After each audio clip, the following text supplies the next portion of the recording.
Pop window.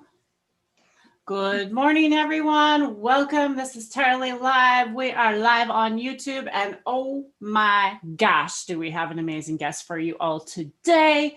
Holy shit. I'm going to say shit because, oh my God, Lala and Drake, you guys, we are so lucky today. We have Ray YOON in the house. Fuck, and then I messed his name up. Oh my gosh. Ray YOON is in the house, you all. He's responsible, you guys, for helping us understand these Jadam books. And he knows all about KNF, Jadam, all of it. Like, he's lived there. He's doing this stuff. He's like, I just can't say enough. Like, oh my gosh. So to start this off, I would love to take a nice rip with you all. We're going to wait for the room to fill up here just a little bit. Say hello to our community. Lala, hello, welcome. How are you today? I am feeling very sort of energized and excited about this moment we get to share with each other. This is a very important and special time for me, and I'm just cherishing it. I'm very happy to be here. Beautiful, amazing. Drake, how are you doing this morning? I'm doing fantastic. I've been excited for this for quite a while now. As you mentioned, Ray's done a ton for the community. He's worked under and with just some of the most relevant people in the industry, and I'm so thrilled to just hear what he has to say for us today. This is going to be great conversation, and I'm excited. I bet everyone who comes in is equally as excited. We're happy that you're all tuning in now and later, and I hope you can sit back, get your pens and paper ready, because there's going to be a lot of great information coming, I feel. Awesome. Thanks, Drake.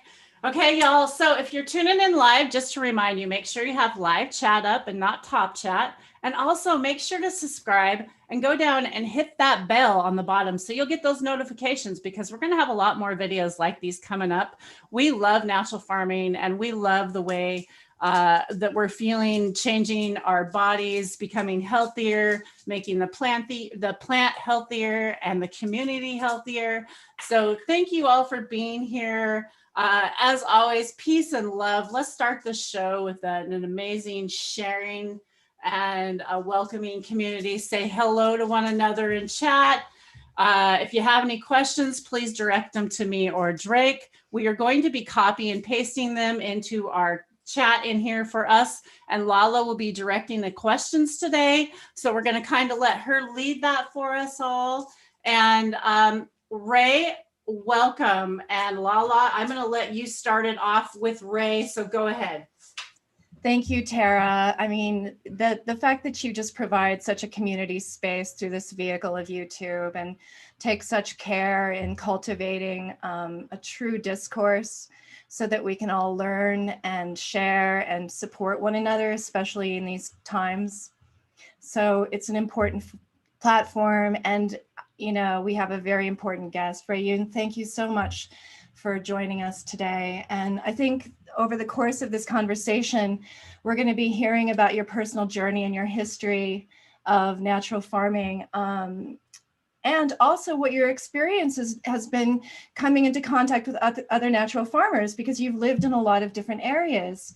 So that's going to how we're going to, I'd like to start out the conversation. And then as a kind of an overarching lens for the conversation, I'd like to really explore what are the ways to balance between empowering poor farmers with open source sharing, and yet also keeping educators and inventors and farmers, families fed and their houses paid for, their gardens, you know, whatever they need. Like, I'd like to explore through that lens. So begin, would you please to describe your natural farming journey?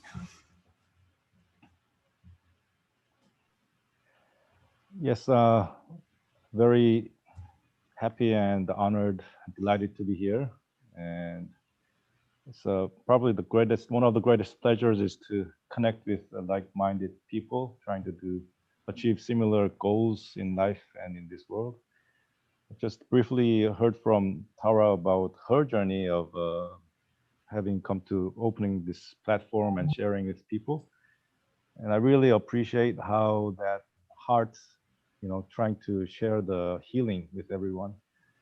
So I think we're basically all quite universal, common in that we want to heal the body and heal the soil and heal the society from so many illnesses and evil, as you can see so much prevailing today. But we can prevail also, so I have hopes for that. So my journey is, I was always interested in environmental issues since I was very young.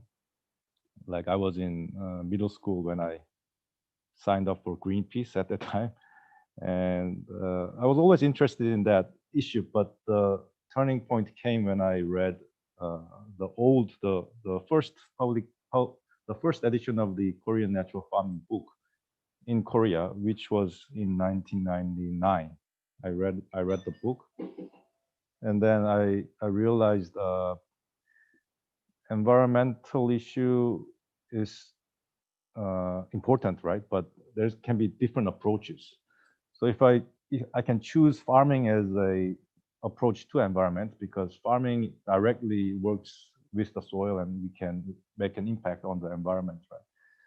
So, and then when I read the book, I was quite inspired by everything the book was talking about. So I simply went and met the author. So I met Hangyu Jo, and I started to help him with a lot of the translations, and then he actually wanted me to work with him. So, and I agreed. So I worked with him for about 2 years, 2002 to 2004. Yeah, 2002 to 2004, I worked with him. That's when I translated the first edition of the Korean book into English. And it was like at that period, all this environmental thing was quite taking off. Also like sustainable farming and organic farming, all those things were starting to take off, and Hangyu Jo's work was being recognized internationally. So there was a lot of demand for English work, and I quite fit nicely into both our situation. So that's how I started the journey. And then after working about 2 years, there's a lot of stories, but I essentially decided to pursue another path. So I went into actually the Korean government. So I worked there for about 6 years. And then, actually I went to the government thinking that becoming a policymaker could make an impact on the world. Like, I went into foreign ministry thinking that I could bring some positive changes in the developing world through foreign aid, that programs that we have. I was specifically thinking about natural farming and all these sustainable practices that can be transferred to the so-called developing nations to help them out. Anyway, simply put, I found out there was a wrong approach. More like it's a top down when really what it is going to have to be is a bottom from the soil up, right? so instead of continuing to pursue my dreams in the government, I decided like I have to get out. I have to really to do this properly. I have to just farm myself. I have to go into the soil. And that's the only proper approach that I could find. So I left the government, and then that's when Hangyu Jo's son, Yongsang Jo, I knew him from before, of course, but actually when I left my government job, then that was when he offered like working together again. So somehow I ended up working for both the father and the son. And then I started working in Jadam in 2015. And then our number one priority was translating the book, because Yongsang was putting a lot of emphasis on the book. he really thought it was a most significant project. So I worked really hard. I translated that book into English. Not that my English is perfect, but I try to be perfect in the message that he was trying to convey. So the first Jordan book was my translation, and a lot of my ideas went into it as well. So it's quite different from the Korean book because I was side by side with him, and then I would always suggest new things, and then we would discuss and try to make the book better for the English-speaking audience. So that's how essentially the Jordan book got published. So I worked in Jordan for about 3 years. I even started teaching Jordan. I went to the Philippines promoting Jordan all over the country. And then about 2018, I stopped working with them for very some reasons that we can talk later. And now essentially I'm on my own. So I'm just I'm very happy. I'm just like a wild animal. I just live on the land farm. So how many years was that? Did you actually say like how many years you were actually where 2 is years that? with the father, 3 years with the son. 3 years. Okay, cool. Yeah. So, and all in Korea, right? We got to remember, people. Y'all. Yeah, the father was in No. Korea. The son, I was living in Vancouver, but the office was in Korea. So I would email. Sometimes I would go visit. But the translation of the book was done when I was in Korea, side by side in the office, doing it together. So sort of to give a little feeling for the kind of effort it would have been. Could you tell a little bit of a story around wonderful emerald juice of heaven, and might we come to a very subtle understanding of that? Okay, so the original name of that, what we call FPJ, you're referring to the fermented plant juice, right?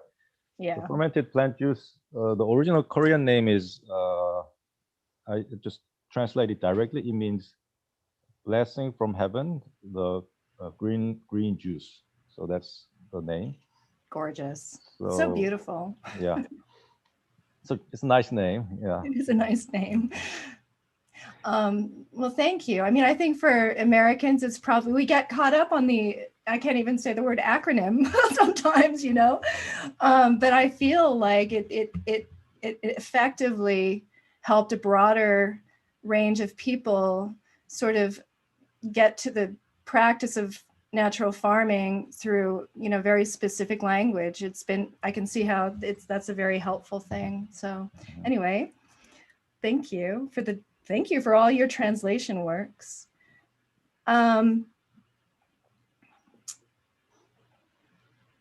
So you had mentioned earlier that you were that KNF started to come to rise with the organic sustainability movement in this country. And I was in the farmers market scene in New Mexico at that time. So I think I'm parallel to that awareness that was coming up. And we Americans were coming from through a lens of organics. And so I feel like a lot of things are not understood because we're still looking through permaculture lenses or organic lenses, specifically like teas are not ferments and IMO is not compost.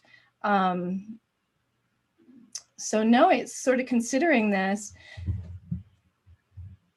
How do we sort of come to terms with, or do you have a suggestion for going forward in how to listen more deeply, or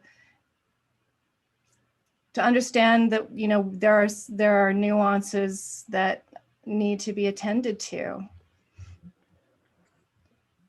First, I think first thing we have to talk about is we want to make the language clear.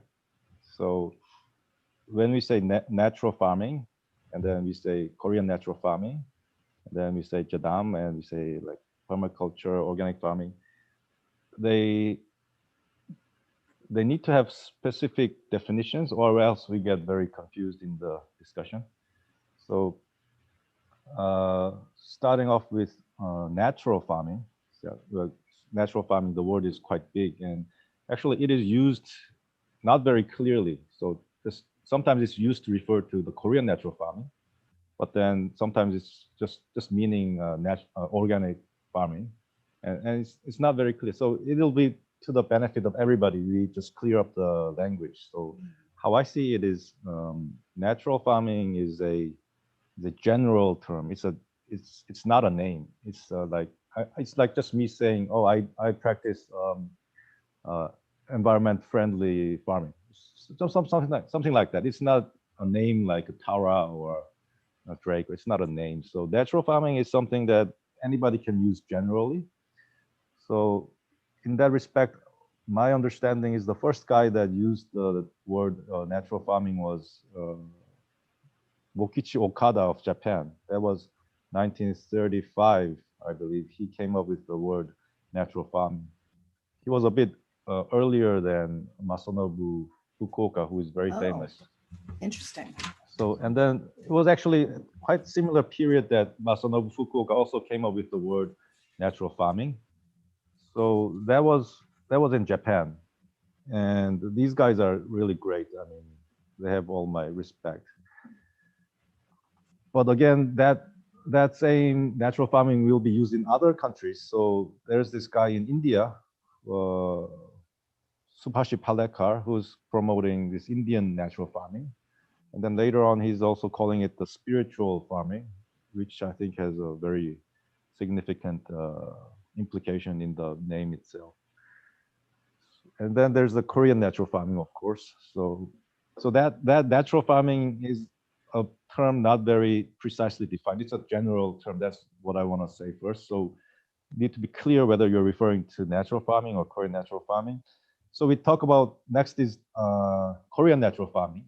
And then Korean natural farming is the system that Han Gyu-jo essentially put together and started promoting. So he has learned from many different people, and he specifically mentions the Japanese teachers that had influenced him because he was traveling to Japan many times. So that is how he came about founding Korean natural farming, which is, you know, like the FPJ, OHN, IMO, and everything, which, unless you've heard of it, nobody will understand what we're talking about right now. Yeah, there's many of us that do and have been trying. You're speaking to a community of natural farmers who are trying sincerely to put these things into practice. And to be completely honest, as someone who's been applying things for a couple of years now and has committed solely to natural farming for the rest of my life, I'm very interested in knowing what works. So, and then the Korean natural farming, actually the name currently promoted by the founder is Joe's Global Natural Farming. So their actual proper organization name is Joe's Global Natural Farming Institute. So there has been a name change again, but still everybody can go by the name KNF and they know what that refers to. And then of course there's a Jadam, and then we know what that means. So I just wanted to clear out that use of words. And you also mentioned the organic farming, and organic farming is also actually a specific meaning. So when we say organic farming, it has to be the organically certified farming, which I'm not very supportive about. No, it's been corrupted in so many ways. Yeah, it's like we try to do something alternative by not using the big chemical companies' products, and then it gets sucked right back into the system. So that's how I see organic farming, due to the fact that organic farming is becoming something impossible to practice by small farmers. Absolutely. And so now that we've defined the terms perhaps, and we've identified that we're talking to small farmers, let's open the conversation to natural farming in general, and really kind of explore your experiences, because I just feel like there's so much that I don't know, you know, and yet we all recognize through these various modern translations of these ancient teachings that there's a kind of a unified principle behind them, that we all inherently, through our being in love with nature, are attracted to. And yet when we practice some of these things from these modern teachings that have their roots in these ancient traditions of gardening, I'm really interested to hear some specific experiences that you've had with natural farming, as you've seen it all over, and working as a, you know, cultural legacy that we get to give to our future.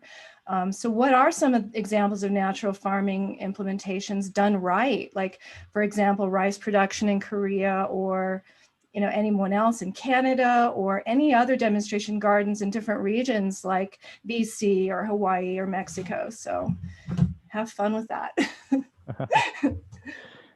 So the way I see it now, I'm not a practitioner of Korean natural farming or Japan. I adopt some of it as I see fit. So I told you I'm just a wild free man, so I don't care about those things. So, and some of the methods and inputs that they use, I don't use at all, or I do not have very positive views on them. And essentially what I'm doing right now is I've been studying, thinking, observing, contemplating about this farming for some years. And the thing is, you know, the truth has to be simple. Like you get more simpler, easier, and then you realize, oh, it's so easy. Like, so what I'm saying is, I've read some books on organic farming, you know, all this gardening, everything. And then I tried it for myself. And what I've realized, right, recently is that essentially there's just, what you're just trying to do is just trying to do what nature is doing. Okay. So everything, all the answer is already out there.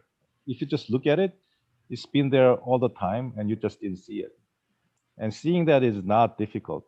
Like what makes it difficult is all these different theories and ideas and concepts and all these sciences and all these things that come up and start to blur your vision, then you get confused. But if you get rid of it, it's just very simple how nature is doing things. The plant grows, animals eat and die and cycle. That's it actually. What do we have to learn now? I do feel that people have a place in the garden, though. So, you know, sometimes spent to how we can amplify those natural systems that we come to observe and harmonize with. I'm excited. Go ahead. I think the fundamental understanding, fundamental attitude that you need in starting any farming is first level is spiritual. So you need to be really in harmony and respect for nature and the whole creation. So you need to have that spiritual attitude, or that heart has to come first, and then your brain has to follow.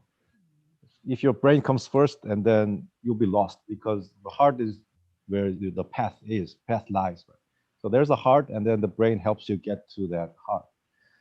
So many people miss out that part, and then they conceptually pursue this chemical-free organic stuff that they think is cool, and then they don't even love worms, or they don't even care for the buds, or you know, they just kill the insects. And you cannot really get into this true natural farming with that kind of heart or spirit, right?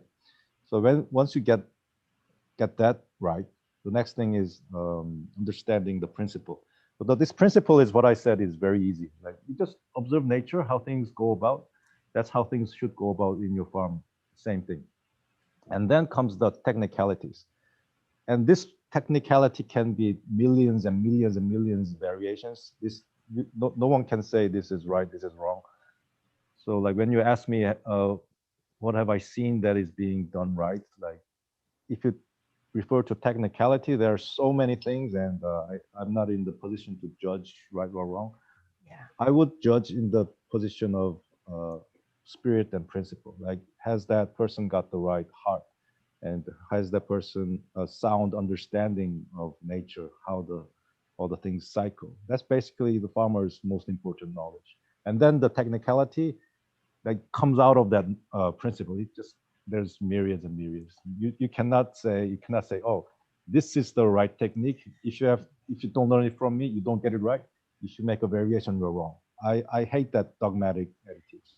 Yes. Can we work with an example? Because there are a lot of people that in the audience and who are going to be viewing this video who are very now in situations that are, with contaminated water and with contaminated soils. And we have some natural farmers that are practicing and trying to apply some of the IMO or the JMS solutions to in this kind of a mimicking way. So I had highlighted, or when I sent you, we prepared these questions. I was so excited about this interview, but there was one example where taking an IMO or a collection, when we're considering salination of soils, if you find, is it a mimicking nature approach to try to collect wilder samples that are in a naturally salinated area, so that you are collecting in a way that you can apply to more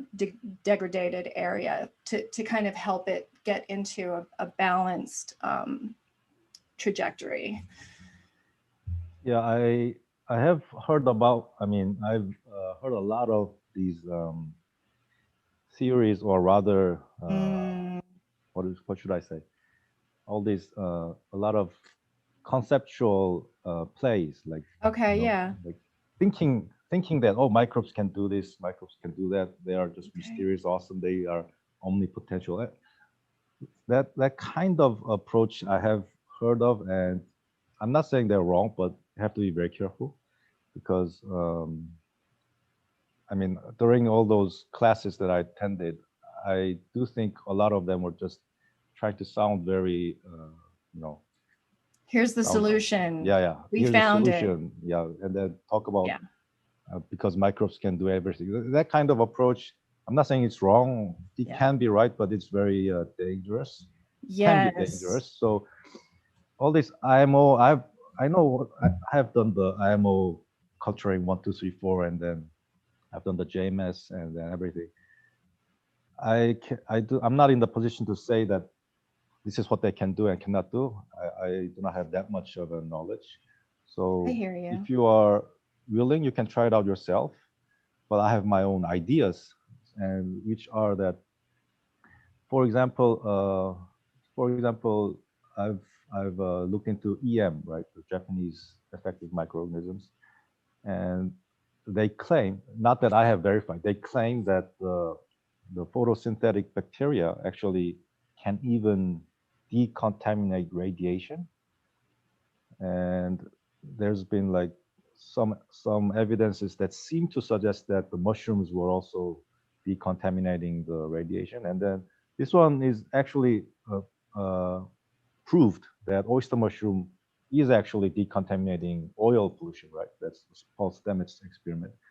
So these approaches, I think, are more solid. Like they specifically go into what is happening, right? Instead of this kind of approach, if you just say, oh, you do IMO and then you have like, you'll decontaminate things.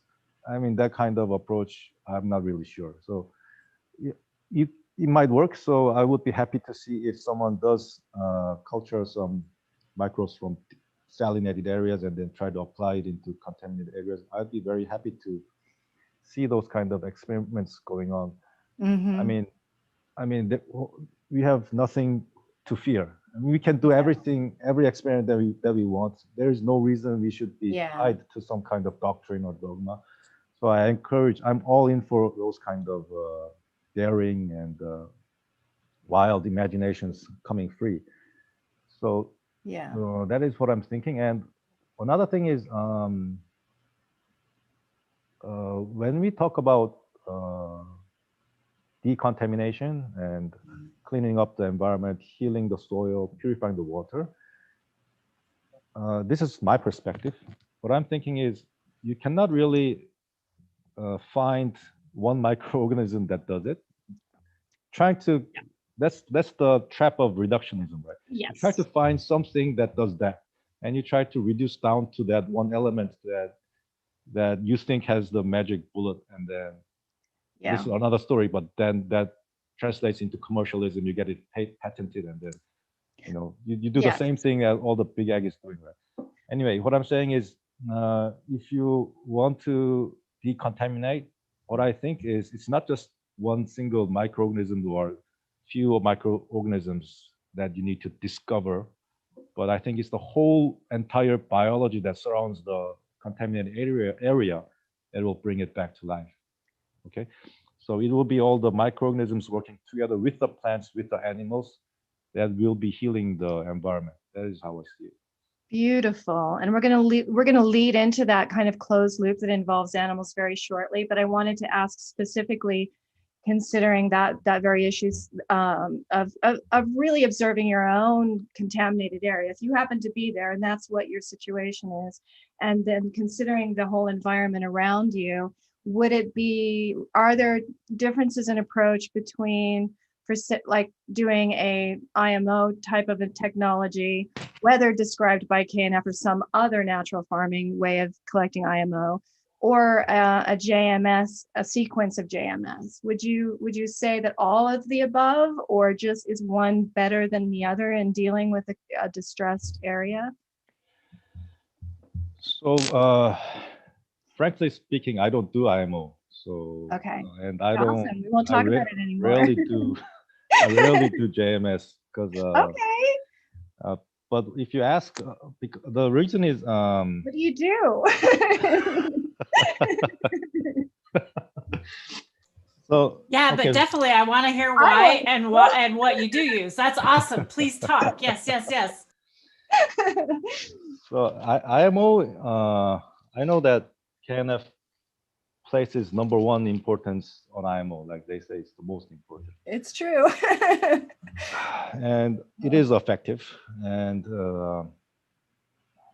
if it's effective, it works, I'm all in for it. Like my bottom line is, if it works for you, it's good for you. That's it.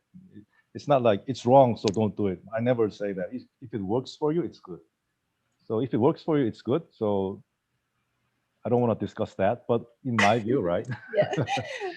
when I studied about the IMO, at first I was like amazed. Oh, this microorganism thing, this is so awesome. But later on, I started to have question after question about this method, right?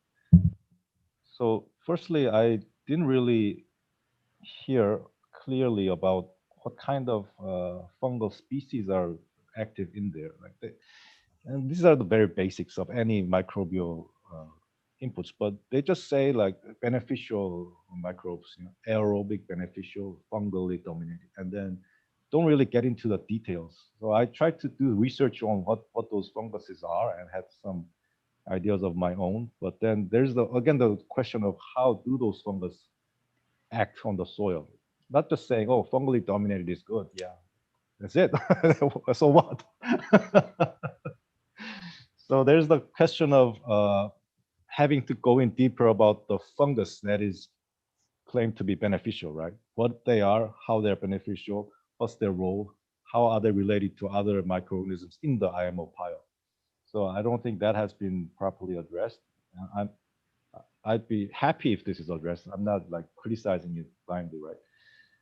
Another thing is, so second thing is, when you do IMO, how you collect the indigenous microbes with rice, cooked rice. Right?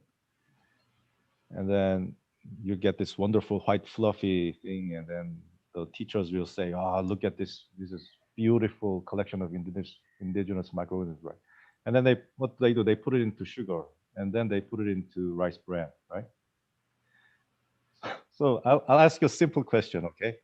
So you have this rice that has been fermented in the leaf mold and then put it into sugar and then put it into rice bran. Okay, that's let's say pile 1.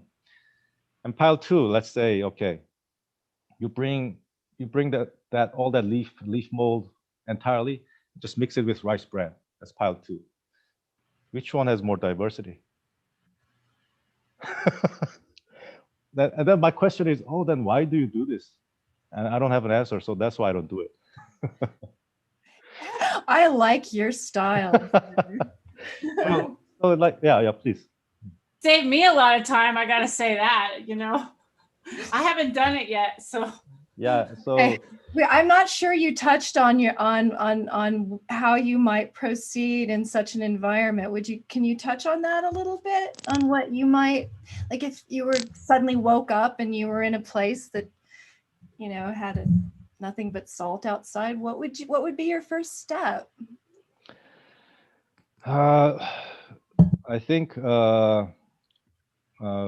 firstly, what we have to start is that it is extremely difficult. It's not like I'm always magic. You do it, 3 months later, you will have fertile soil. I hate those kind of potential lies. Okay, so first we have to admit it's very, very difficult because the number one creator or the force, which is nature, also finds it very difficult to remediate any destroyed soils. Once it's desert, it's desert. It's very, very difficult. Okay, so once soil is degraded, you got the salt, you got the chemical, you got everything.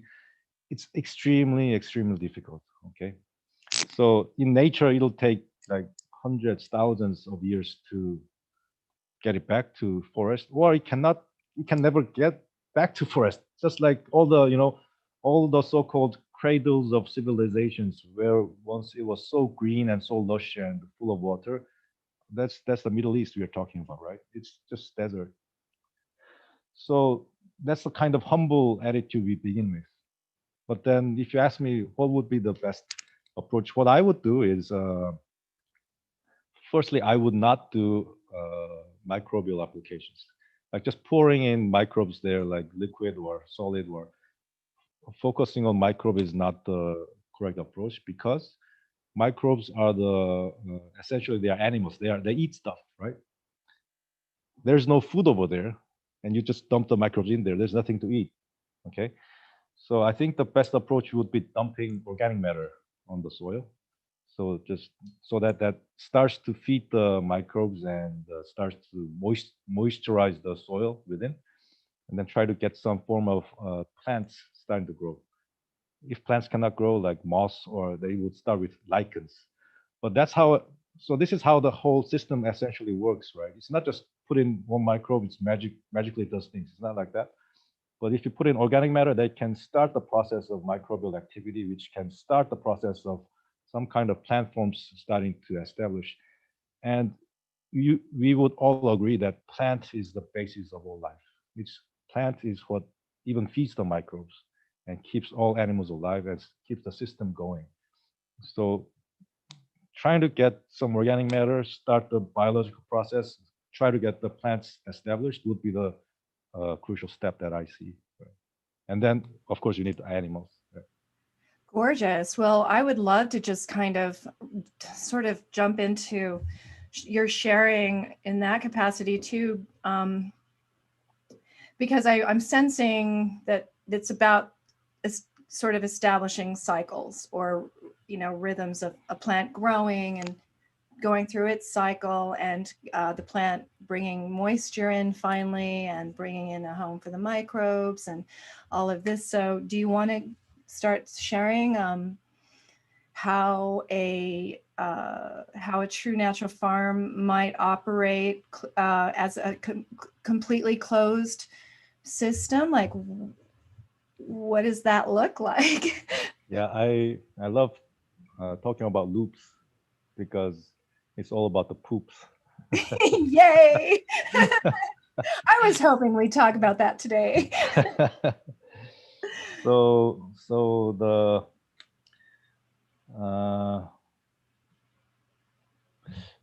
before I begin, I wanted to talk about this thing. I wanted to raise this subject, which is it'll eventually lead to answering your question. But before that, I wanted to talk about the farming nowadays, the present day farming. How I essentially see it is it's too luxurious. Okay, it's very very wasteful and luxurious, and it's like you have so much resources on your hands that you're able to do it. That's the farming how I see is being practiced nowadays. Yeah, because I regard my grandfather as one of my greatest teachers. I did not have the benefit of farming with him, but I have seen him when I was very little, and I know how my ancestors did farming, and nothing was wasted, zero, and they could farm without money. There was no oil, okay, no machines, no oil, but they did farming, and they kept the country fed for more than 5,000 years. And then the modern agriculture comes in, and just 50 years, we are in a crisis of soil degradation. And then people think they're smart. Yeah, they bring in all these chemicals, machines, oil, and like people. I mean, the farming nowadays, they just have so much fuel, oil, gas, and machine. They take it for granted, and then they become dependent upon it. And all the resources, even like they got so much inputs. Oh, you need some kind of nutrient, or you can go buy it, or you drive out and then you can purchase things and bring it back, and all that products are also the results of this oil world. It's an oil based world, right? We are just literally alive because of oil consumption, and it has been designed as such for the benefit of some people. Anyway, so I see the farming being too much separated from the healthy way of living that how we should be, right? What I'm saying is, in the past, farming was part of people's lives. So they used all their human manure, not only because it was effective, but it was part of their life. They had to get rid of the waste, and the best way of doing it was cycling through the soil, right? That's what they did. But then you have the modern day agriculture where human manure is just so abominable, you don't even talk about it. If you use it, organic certification is canceled. Okay, so that's why I'm saying, what's this organic certification telling us what is right and wrong, and then punishing and then making you pay for all that? So that's what I'm saying. And we have, even our brains have been washed, and our emotional responses have been brainwashed, so that when you hear the word human manure, or you're like, oh, that guy is disgusting, unhygienic, all that. But that system based on human poop was what sustained the countries for thousands and thousands of years, and we got rid of it. And then now, less than 1 century of chemical agriculture, and everything is in crisis. The soil is dead. Why is the soil dead? Because you broke the cycle. What came out of the soil has to go back to soil, right? And all that, you just break it, and then, oh, don't worry, we put in the chemical fertilizers because we are very smart. We can analyze everything. We know what's lacking, what's too much. We can adjust everything because we are like, basically they're saying they're God. And the problem is, because they are not God, it's all falling apart. So that's how I see it. So when you talk about the cycle and loops, that is exactly what nature is doing and what we should be doing. So whatever comes out of the soil goes back to the soil. And I am very obviously I'm very strong advocate of having to recycle our own waste. I think that's our own responsibility. Just dumping that thing in clean water, drinking water, and then just flushing it away. I think that's one of the craziest thing that our civilization has created. This is another thing, but I used to think everything was coincidence, but now I'm thinking more and more that everything was a design. Like that was designed purposefully to destroy the soil, destroy the small farmers, so that the big guys can come in and take over. Am I too conspiracy? There has been whether it even whether it was done purposely or whether it wasn't, it just happened. And still is. unfortunately, this is the situation we're in. Like, it doesn't matter, right? Yeah. Like, and so now, because of this situation, we're just being honest and letting people know. I live in an agriculture community, so I really appreciate you speaking on that, because as a cancer survivor, I believe these are changes that I need to go forward to not get cancer back. You know, that's something I live in fear of every day. And so I know one way to take advantage or to better do that is empower myself to be better at eating. And how can I do that? Is by growing my own food. So Yes. thank you for being here, and I really appreciate you. Thank you. Thank you.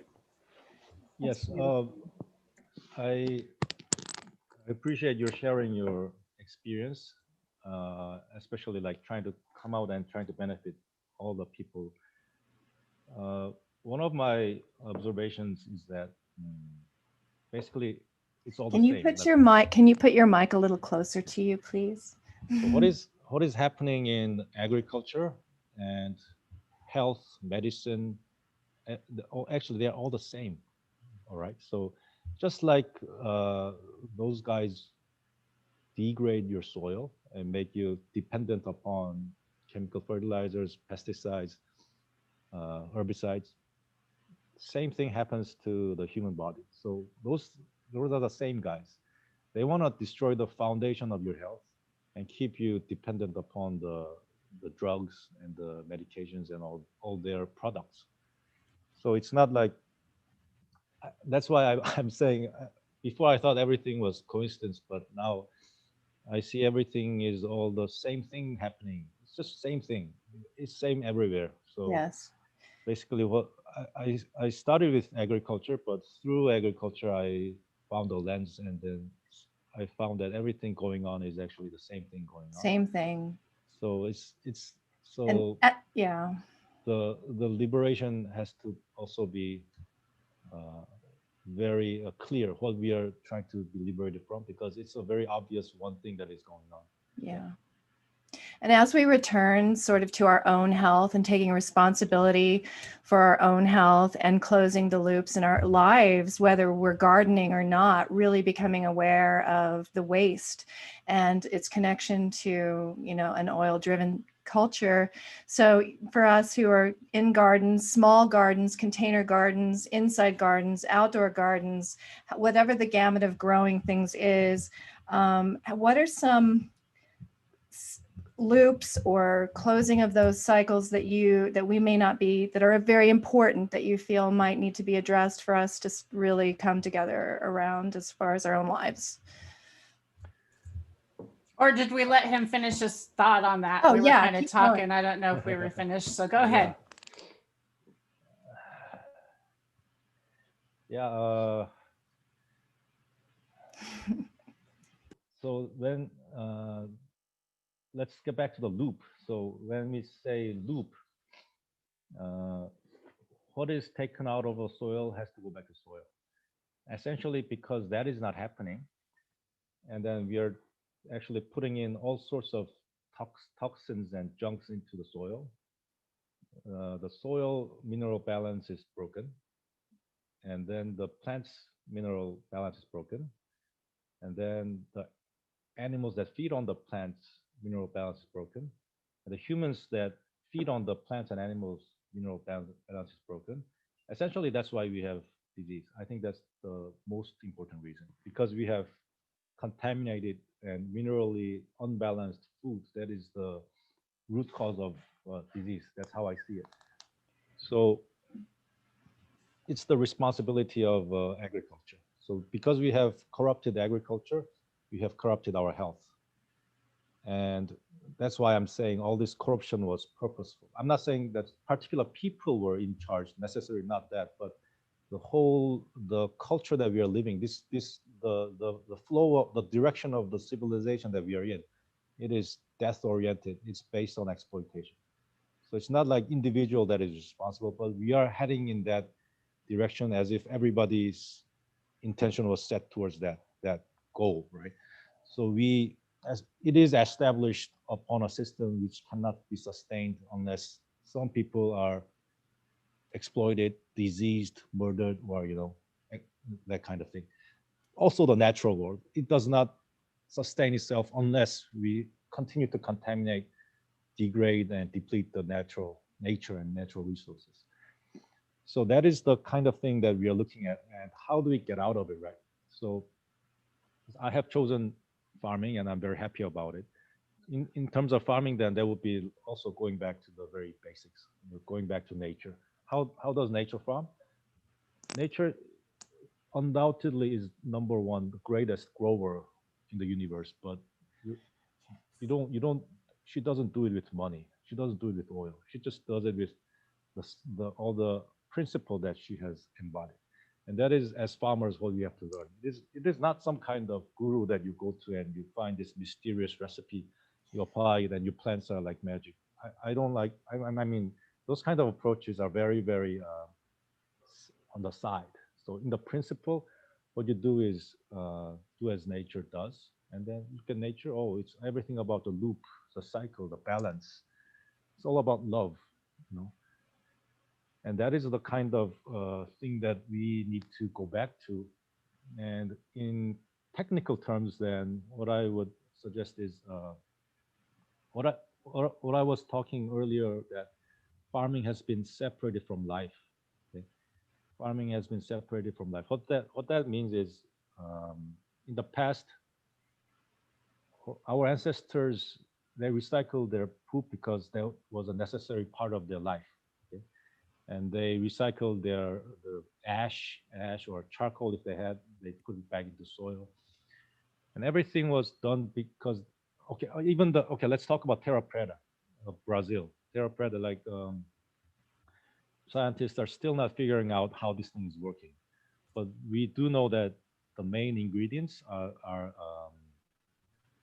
manure, poop, and bones, and pottery, right? Pottery, and charcoal, of course, biochar.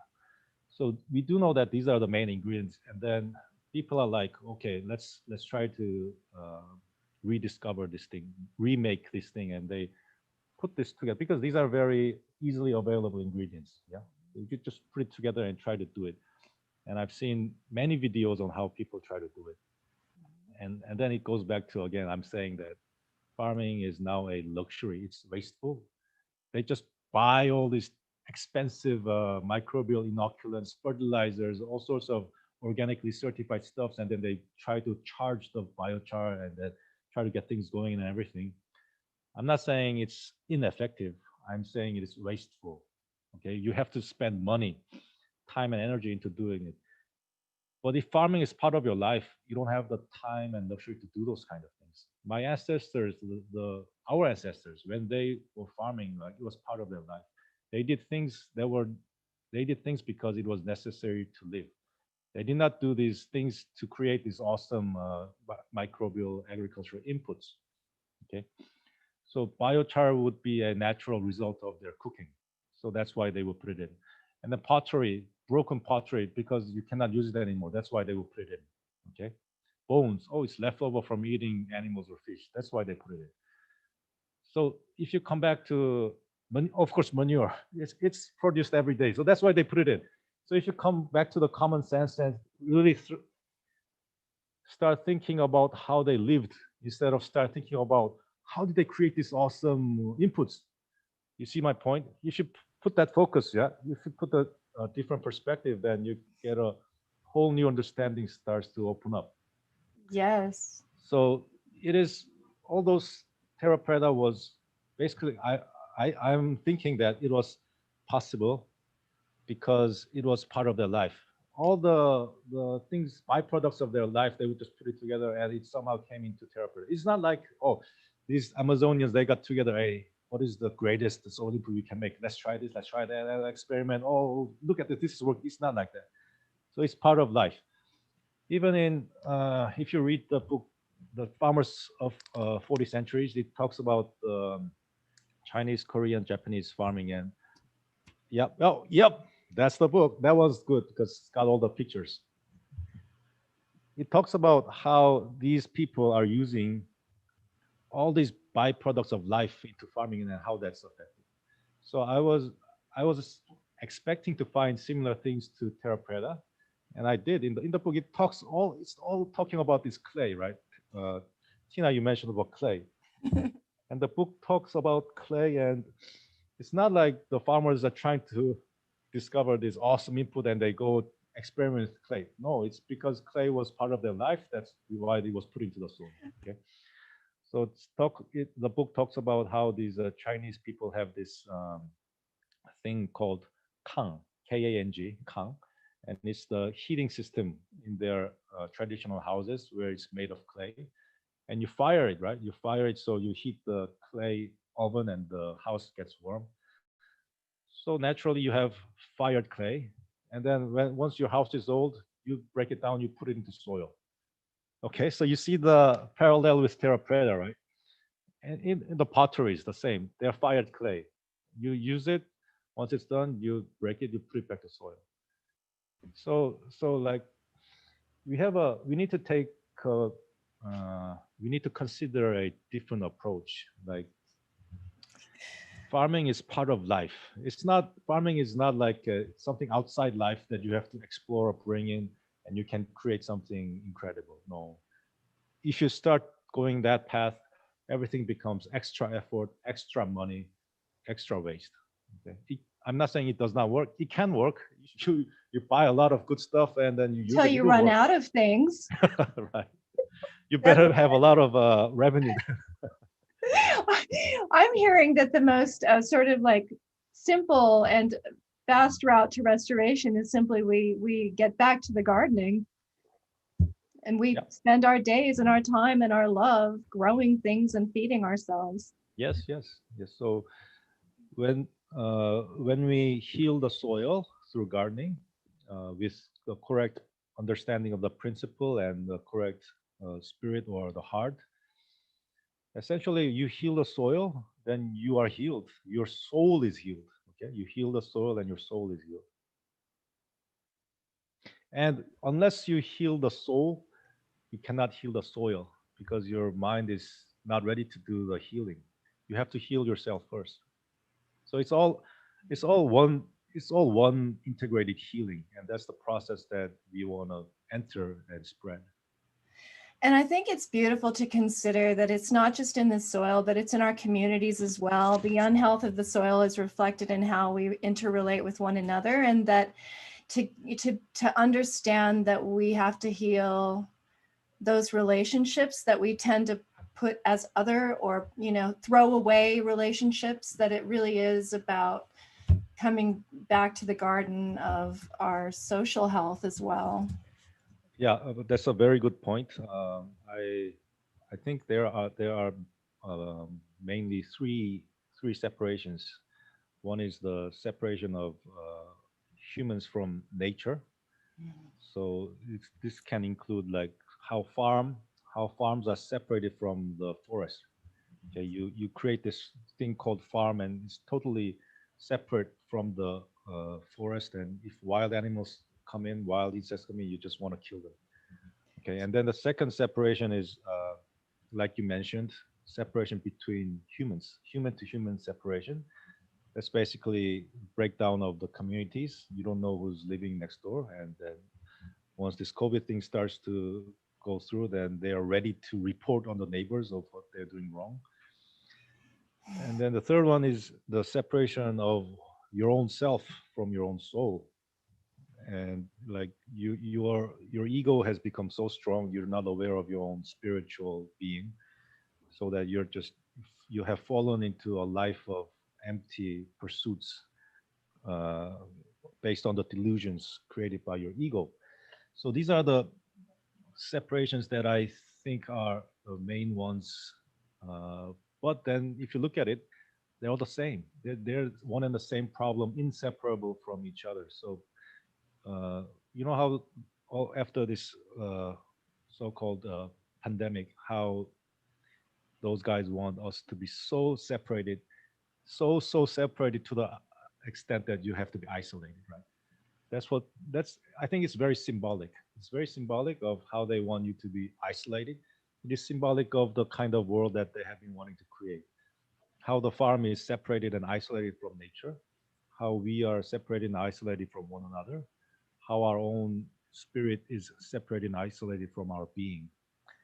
So I I want to pursue a farming not just to grow food. Yeah, that's very important. But farming is growing food plus it cannot be separated from the entire process of healing, and it has to be addressed. It has to address all the three major separations that I've mentioned. So farming is not just growing food; it is about community.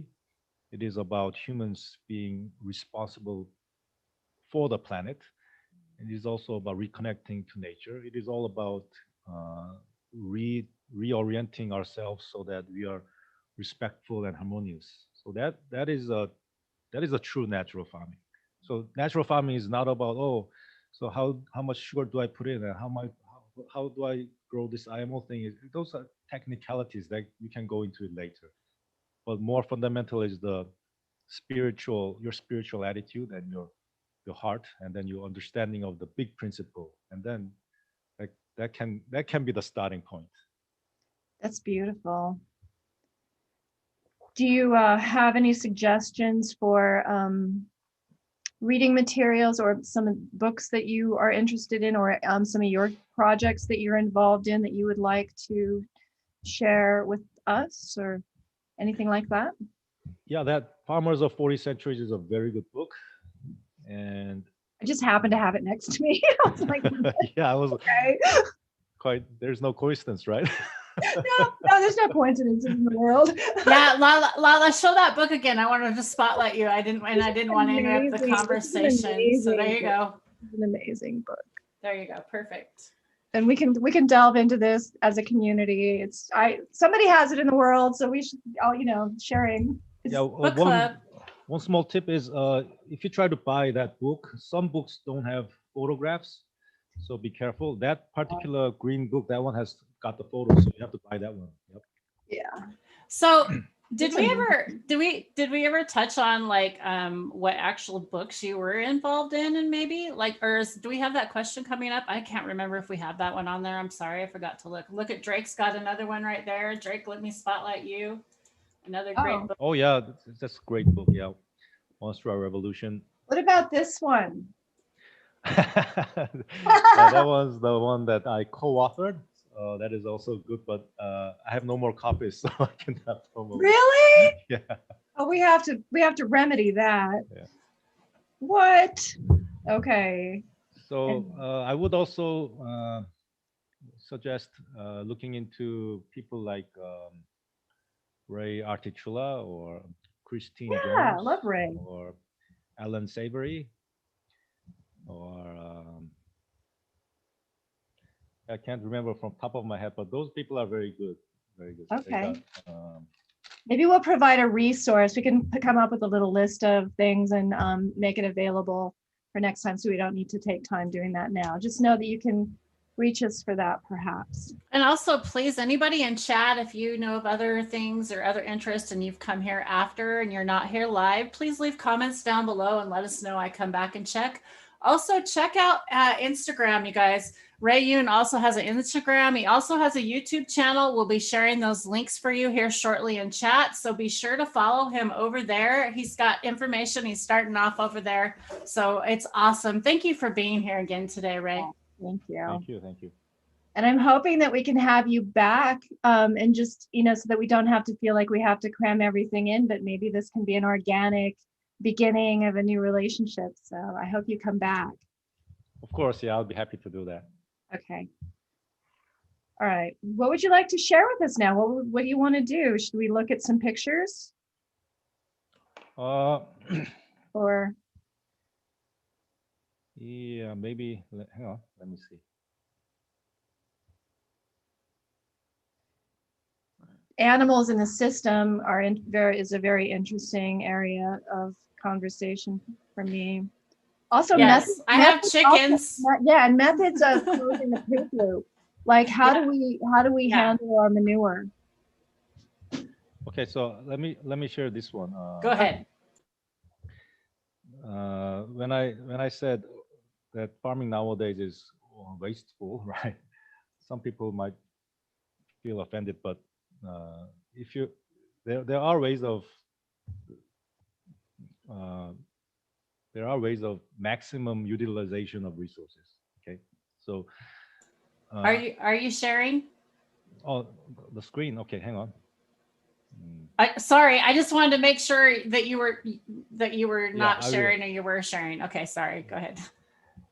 Yeah. So one of the great example of maximum efficiency of resource is okay. I'll share the screen now.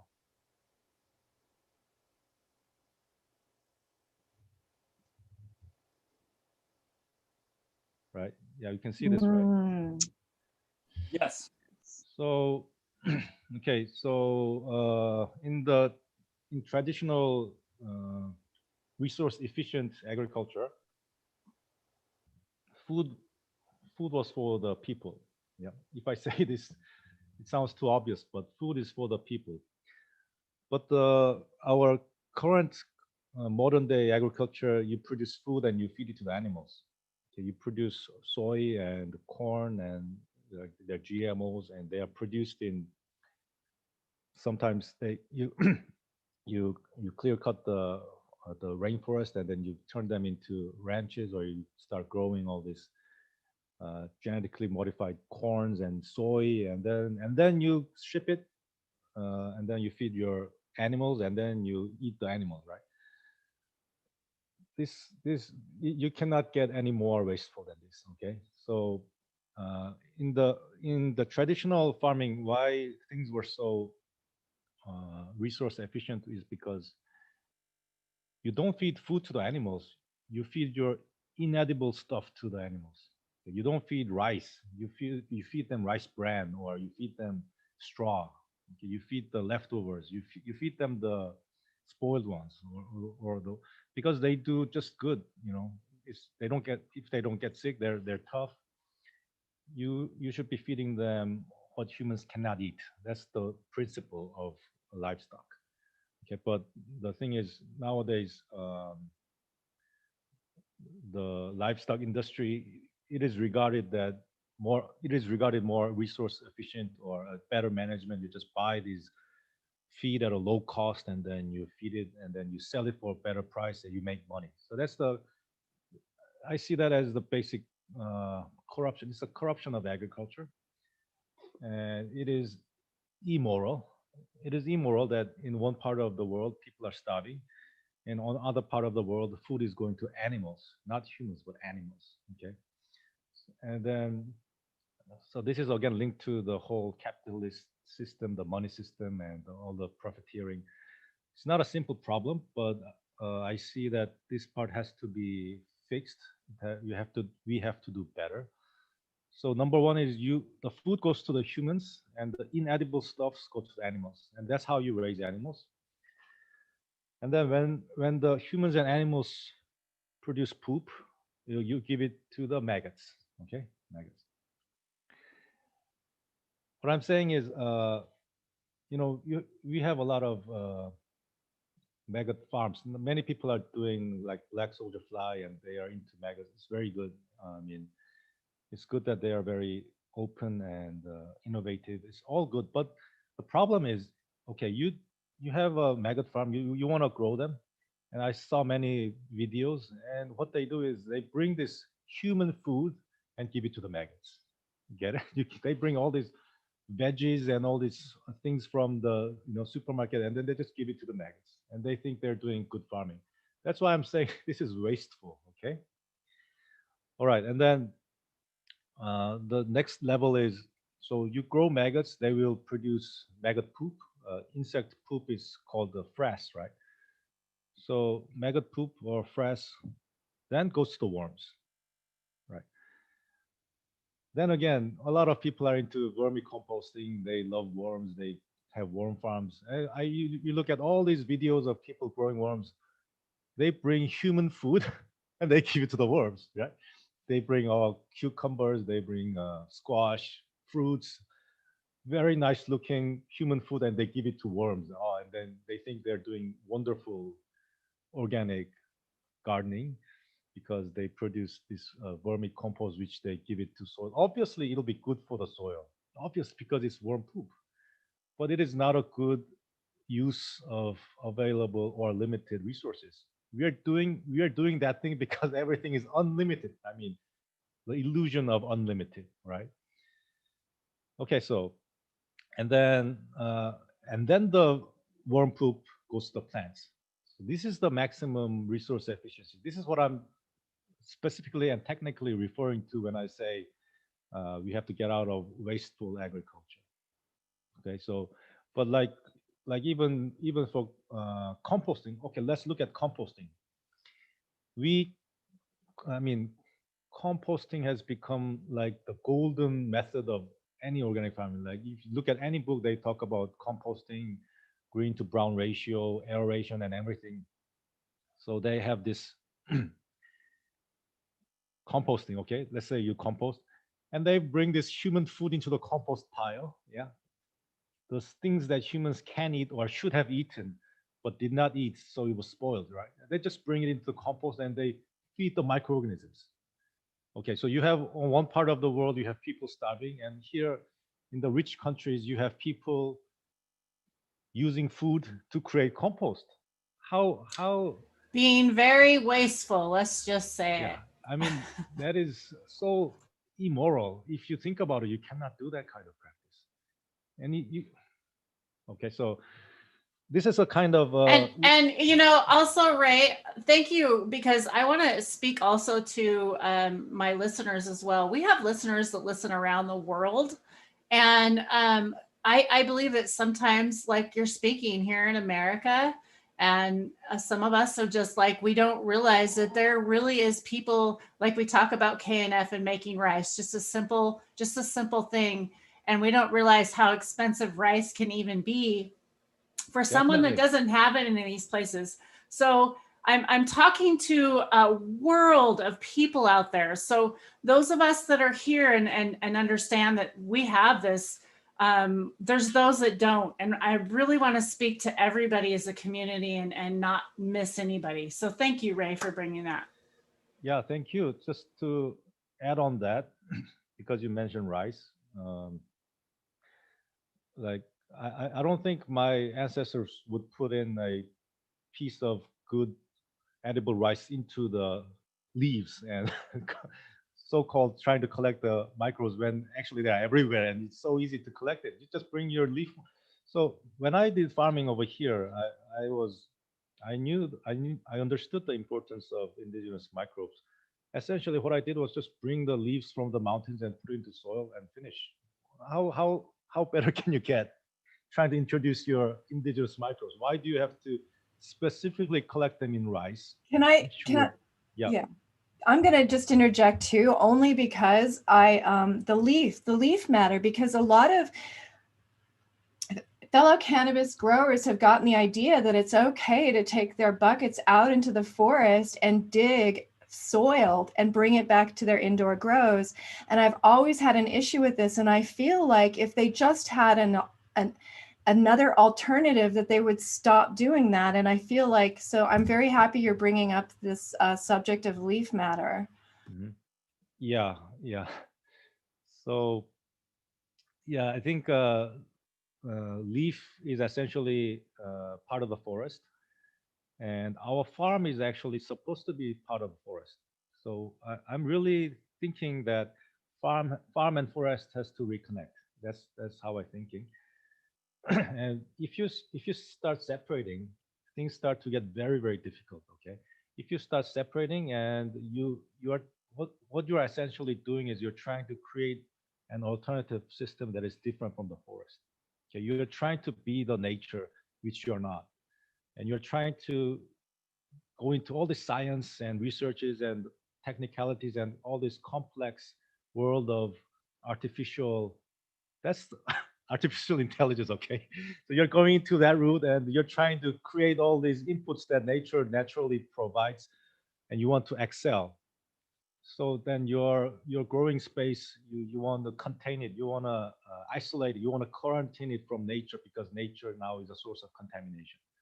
And then you create this sterile environment where you think you have everything in control: the light, the moisture, the nutrient, the everything you have in control. And then you give nutrient this much input, and then you observe, and you might do pretty good, and then you will be thinking you're very good. And then again, I'm saying, if it works for you, do it, no problem. But what I'm saying is, fundamentally, the kind of farming that I pursue and the kind of farming that I believe, which can actually contribute to healing of the people and the soil, the kind of farming that can actually become revolutionary, is not that kind of self-contained, I'm very smart kind of farming. Okay, so this connection of farm to forest is something I'm really awake. I have awakened my eyes into, and the as much as we do farming that has to contribute to the betterment of the natural world and to the welfare of the wild animals and the insects and everything. I mean, like Jadam, they talk about pesticide, right? I've studied all that thing, and then now I don't use those. Almost don't use them. I have sometimes when I have slug problems, I do, but that kind of killing approach is no different from conventional agriculture, right? If you have to absolutely necessarily use it, you could, but basically you have to be aware that you are doing something wrong, and ultimately you have to get rid of it. Okay, so even ultimately you have to be able to farm without any inputs like microbial inputs, because your whole system will be perfect already. You should not be needing those things, right? But if unless it's before it's perfect, you would be using it and they'll be effective. Again, if it works for you, you do it. But ultimately you should have that thought in mind that as your farm approaches perfection, the less the work, the easier the things, Yeah. the more you don't have to interfere, because everything is, in cycle, in perfect harmony. That's what we have to pursue. So I want to explore something with you, because I have an acre property. It's a residential. I've decided not to interfere on so many different levels, and I've had a whole like sometimes I'll have whole populations of a certain type of insect that'll come in on a larger level, and I'm observing it takes about 3 years for the whole ecosystem to kind of come into balance with these newcomers. Are there any kind of ratios or cycles or numbers of things like for me, I wait 3 years before I feel like I know what the function of some of the insects in that ecosystem are? Like, how do we look at things? How do we observe and consider these things? Before I mentioned I mentioned the Alan Savory. So he's the guy who really brought out this concept of mob grazing, which is completely contradictory to our ordinary thinking that bringing in this very very big population of animals into small area of land, that is, previously people thought, okay, the larger land that you give to one animal, the better. And actually, Alan Savory is the guy that pointed out that's not the case. It actually degrades the land. And that teaching is precious. I think that tells us something very important. Plants and animals have to live together. They have to always be together. Okay. So when you have plants, you need something that breaks down the plants to return it back to soil. And animals are doing that. If you don't have cows or goats or rabbits, you will have insects. If you don't have insects, you will have microorganisms. But if the microorganisms, if you leave it to the microorganisms to break it down, it'll take so long. So you need the big animals, right? The big hot-blooded animals, because they use a lot of energy. They are very good decomposers. So when you have that kind of land, I would suggest look at the plant-animal balance. That's the key thing. You look at the animal-plant balance. If you have too much plant and no animals, the decomposition will be too slow.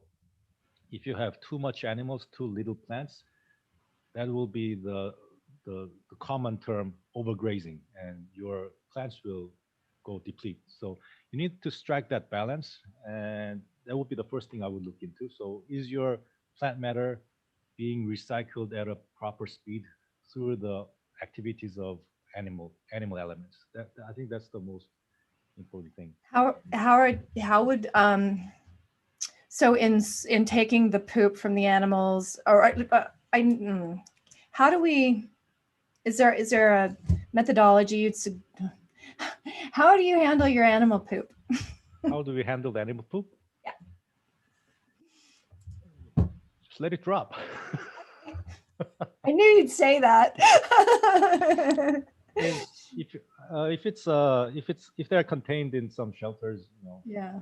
Actually, in Korea we have this term called duom that specifically refers to the fertilizer that comes from the animal housing, and you have the straw you give them as bedding, which is very high in carbon, and you have this animal droppings, which is very high in nitrogen. So naturally, you get all this balanced, well decomposed mixture, and the animals happen to step around and start, aerating the whole stuff, mixing it all around. So that's again, you can see how farming is part of life, and then Yeah. you create the best fertilizer. So that's how they did it. But I mean, I don't think you'd have to think too difficult about it. Just give it back to soil, whether it's in the form of that or just let it drop, or you want to bring it together, you want to turn it if you like to do extra work or whatever. I don't think it really matters. Okay. Some Cool. I even saw some farmer, like this guy was into cow manure, and this is the kind of approach that I'm not very supportive of. But this guy would buy a machine and put the cow manure in there, which will pulverize the cow manure and shoot it into the field, so they're in very I've small seen that. particles. Yeah. I mean, why do you have to do that? What is that? Because he's got the money and the time to do those things. That's why they're doing it. Yeah. And then I'm saying that again, you're making things complicated and wasteful. Why do you buy those machines? Why do you consume fossil fuel when you're trying to heal the environment? Mm-hmm. You're doing organic farming and you're running these machines all the time. These are so actually a comedy situation, right? It is very, very. I know from these perspectives, everything kind of takes on a comic hue, which is kind of nice. Maybe we need a little humor in our lives so we can, as we're telling our grandchildren the story of the crazy stuff we used to do. Yeah. So I got a question, since little Fertile Myrtle's here making an appearance today. I heard that I'm not supposed to touch my animals. Like that's one of like some interesting theories. Could you maybe share anything and your beliefs on that? What is the reason for that? It was like some about like they have their own natural biome and us touching them. And I'm like, I love my animals and like, I can't imagine that, like just like my plants, right? So like, these are just little things that you hear, weird tidbits. Mm-hmm. How do you have chickens? How do you take for your chickens? Do you have any special feed for them? What do you got? I found it very hard to touch the chickens, actually. They run away from you. Anyway, I've never heard about that. And I have raised animals, but I haven't really intentionally tried to touch them, so I don't really know. But, because they actually in farming, it's a little bit different concept from pets. Because you kill them and you're not pets. I know. And that's the problem that we have also in abundance. We become pet owners, right? Yeah. I know. Yeah. As I have a sick chicken in my house and I'm taking care of her, but I do eat the eggs. Mm. Yeah. There's another interesting thing that I would like to talk about, which is previously I mentioned composting, and I raise this all the time in my lectures because, as I said, composting has become the golden practice of natural farming. And so when you compost, right, you first thing is you have the right uh, carbon to nitrogen ratio. So green to brown ratio, that's what you want. And then you need to pile it up. So you pile it up, and then that thing will start to create heat because you want the heat, right? So you want the heat, and to better create the heat and also promote the so-called beneficial microbes, you do turning. Okay, so you aerate it, you try to provide it with oxygen. And common sense, you need to keep it moist, so you apply water as it is necessary, and then you you keep them out of the sun because sun rays will directly kill the microorganisms. Okay, so I wrote all these conditions down. Okay, and people, organic gardeners, organic farmers, they diligently practice this thing. Okay, so they have this carbon, nitrogen, the pile. They turn it. Oh, it's hot. They love it, and then, oh, it's too hot. Oh no, it's too hot. So they try to cool it down and then keep the moisture. Everything. It's a fun play, but it is, again. I'm going back. It is very very wasteful. Okay, and I'll give you this. Let me see if I can give you an eye opener.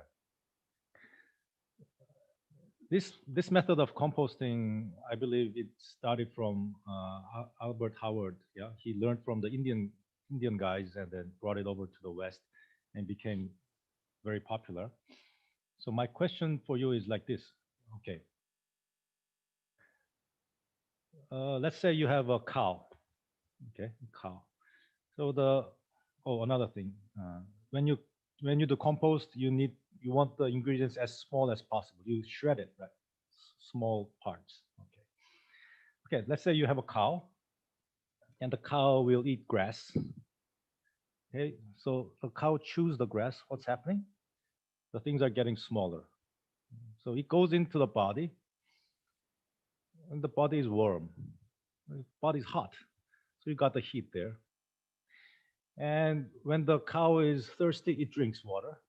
So you have the perfect moisture level provided for the composting within the body. Okay? And of course, the sun rays cannot get into the cow's intestine, so they are shaded. And then you got all the indigenous microbes in the cow's gut already, which are starting to act on the stuff.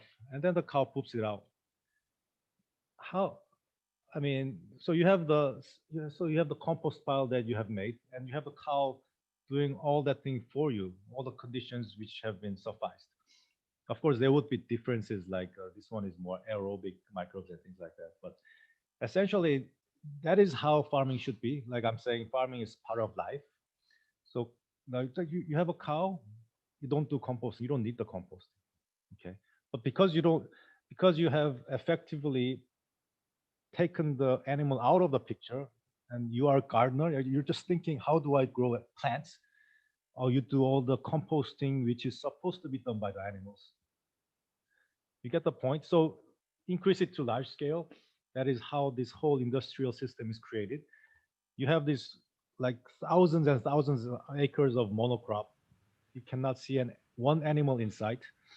And then over here you have this hundreds and hundreds and hundreds of structures of animal farms, which you cannot see any sight of plants growing. You just bring the feed and give it to them, right? So that is how animals and plants have been separated, which is another fundamental cause of this corruption, a problem in the system. So I, I, I was fascinated with composting at first. How we create this, oh, look at the heat and everything. But later I came to realize that this thing is another wasteful practice. You don't need to do it if you have animals. And having an animal is like, it's a necessary part of the system. So that is how a proper, wholesome, natural farming would look like. So I'm really hearing just personally that like the the first loop that I'm going to be closing the waste loop is really a very efficient Yeah. route. Yeah, you look at the book, The Farmers of 40 Centuries, it's like this Mr. King, he's observing how the people are so diligently and diligently collecting and make perfect use out of everything. Nothing is wasted at all. And I loved his observation that everybody got together to do the work, and they would sing while they were working because they were happy doing the work that was creating the life that they were living. Yeah, yeah. Like, wow, we get to be happy in the garden? Yes. Yeah, they were happy, but the system of exploitation was also there at that time. So I know. I don't. Yeah, they had to work too hard. Hey, I get to have a little bit of. I do have Lala moments every once in a while. Yeah, but still, I know, like we had communities who suffered together, so there was a sense of comradeship. Well, there is they that. worked together, and into each life, a little pain must come. But you know, yeah. Wow. A little pause comes along as well. Do you have any of sort of like methods that maybe not methods? Now I don't even want to use that word anymore. I am curious about some of the from the book, you know, how they did their, not composting necessarily, but used clay to kind of cap over, or used, I mean, there was a lot of layering. There were a lot of kind of steps of ratios, or like there seemed to be cycles within cycles. Is there any kind of insight that you might have towards balancing that we don't know about? The capping with clay, I've read it in the book, but Okay. I don't think I really understand why they did it. Yeah. One of my thought is because in some part of China it was practiced and in some part it was not. And I think it had to do with the dry climate. Yeah. Oh, okay. Yeah. So it's about keeping a moisture level. That's what I think. I'm not sure. Yeah. But yeah. That's thought stuff. We don't even need to. Yeah, I hear you. Yeah, but what I want to really talk about is farming should be easy. Yeah. It should be very easy, and there can be many different methods. You don't need to condemn or criticize different methods, but you can experiment, and whatever works for you, you just do it, right? So, like I heard from my mother about how her father would farm and how my ancestors would farm, and it was very very easy things that you do, like making use of the waste, and how my grandfather would always just whenever he has some free time, he would just go out, cut some grass, and just pile it up, leave it. That's it. And or he would just collect all these leaves or all these water plants, just collect it, put it in place, and leave it. I mean, and then if you have this modern day organic farming expert, they would come and say, "Oh, this has not got the carbon to nitrogen balance. You have to turn it. It's not heating." I would come and start saying all that stuff.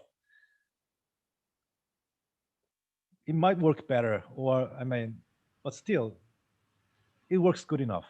And if you're a real farmer in the past, you don't have extra energy and time to do all that extra work.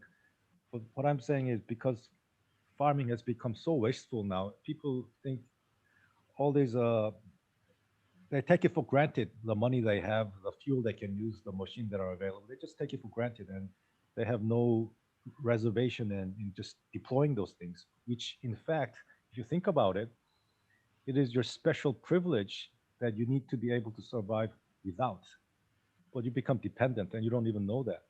And you're creating all this system of very, very wasteful agriculture, which would collapse in a snap as soon as anything of that element is cut off. Okay. A lot is collapsing right now. Yeah.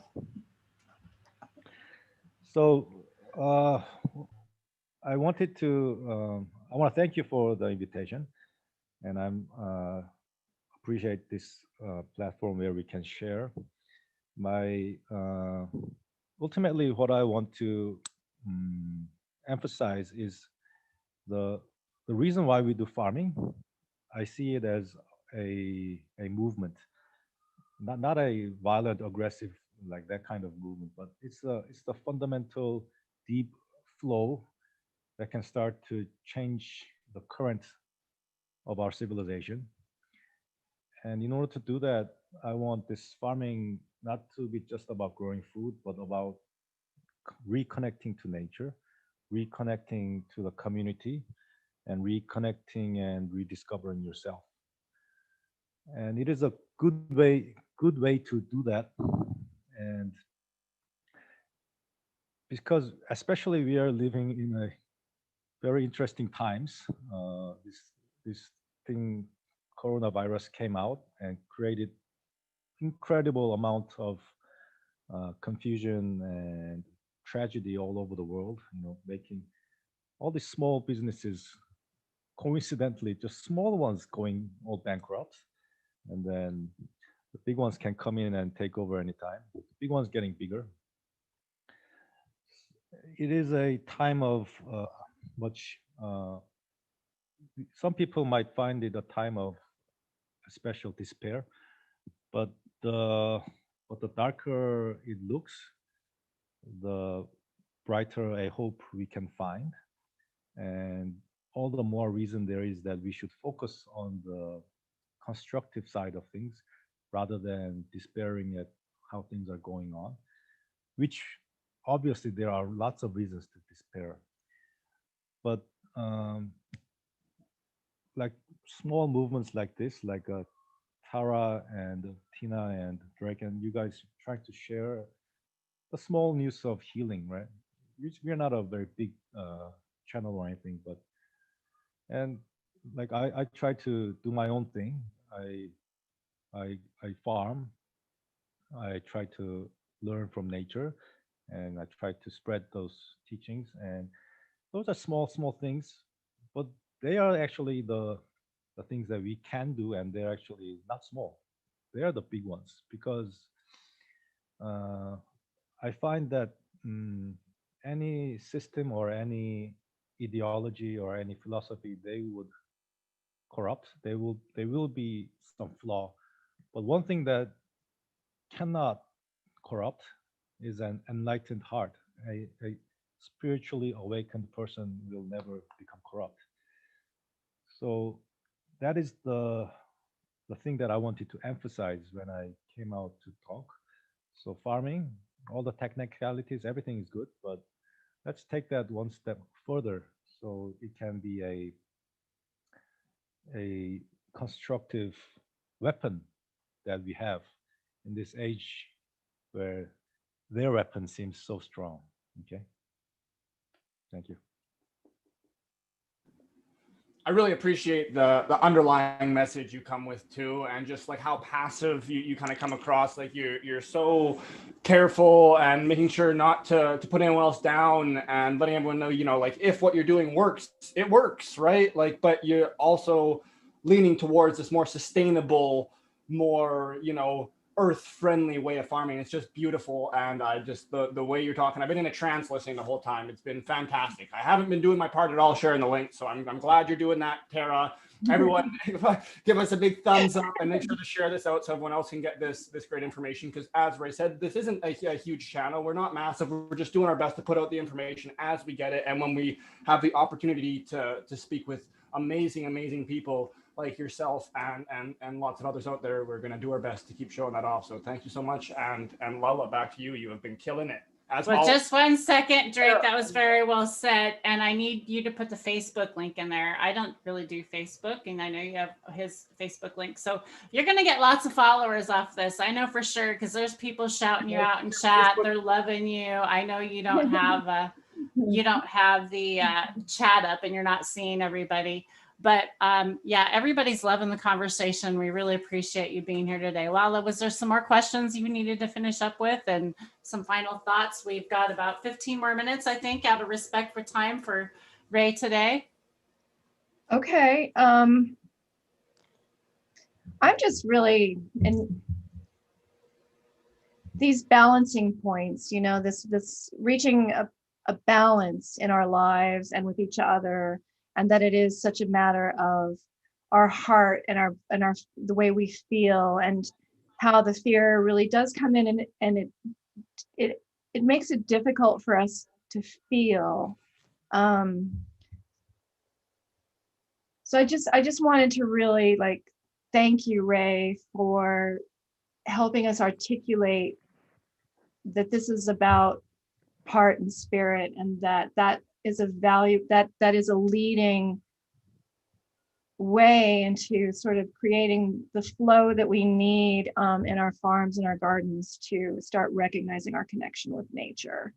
I appreciate that deeply, and just want to know if there's anything you'd like to wrap up with, pictures, anything, whatever you'd like to, stories, whatever you'd like. Yeah, I have a story. Yeah, one is a joke and one is a serious one. Okay. in Korea, cannabis is illegal.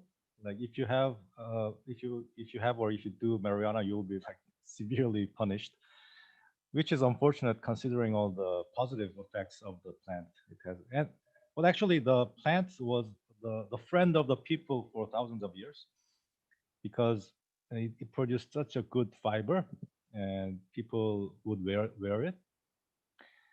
And one of the beautiful thing about the plant is that in the Korean tradition, I mean, they will wear it in ordinary times too, but it was the clothes that you put on when you die. Okay, so that is the clothes that you will put on after you die. Okay, so it has this very emotional connection to our people, and I mean, death is part of life, and there's nothing to be, see it as some bad or negative thing. But it is quite touching that that plant is what takes us to our next world. So people would die, and then they would put them in the hemp clothes, and in the funeral, traditionally, the people would be wearing that fiber for the funeral. So it has been the friend of our people for thousands of years. But because now it's illegal, but still they want to produce the fiber, the government will be regulating, and you are allowed to harvest the stem, but the leaves, you have to burn it. While the supervisor is watching, you have to burn it. Okay, so the joke part is that when you harvest and then you burn the leaves, all the villagers will come out and try to sniff at the smoke. So, I mean, you cannot be punished for that, right? You're just outside having some walk, breathing fresh air. So, anyway, okay, that's a joke I wanted to share. And then hashtag hot box village. That is. It's I a nice love day it. for a walk. Oh my God. Go ahead. I know you had another story. I love that. Was Yeah. amazing. Okay, this one is a serious one. So I went to the Philippines many times, and last time I was invited by the Archdiocese of Cagayan de Oro, where the health minister is Luz Tenuyo. She's like my sister, very, very close, trusted friends. And I had the privilege of visiting a village on the beach, where it was one of the very poor regions. And it was a fisherman's family that were living by the sea. And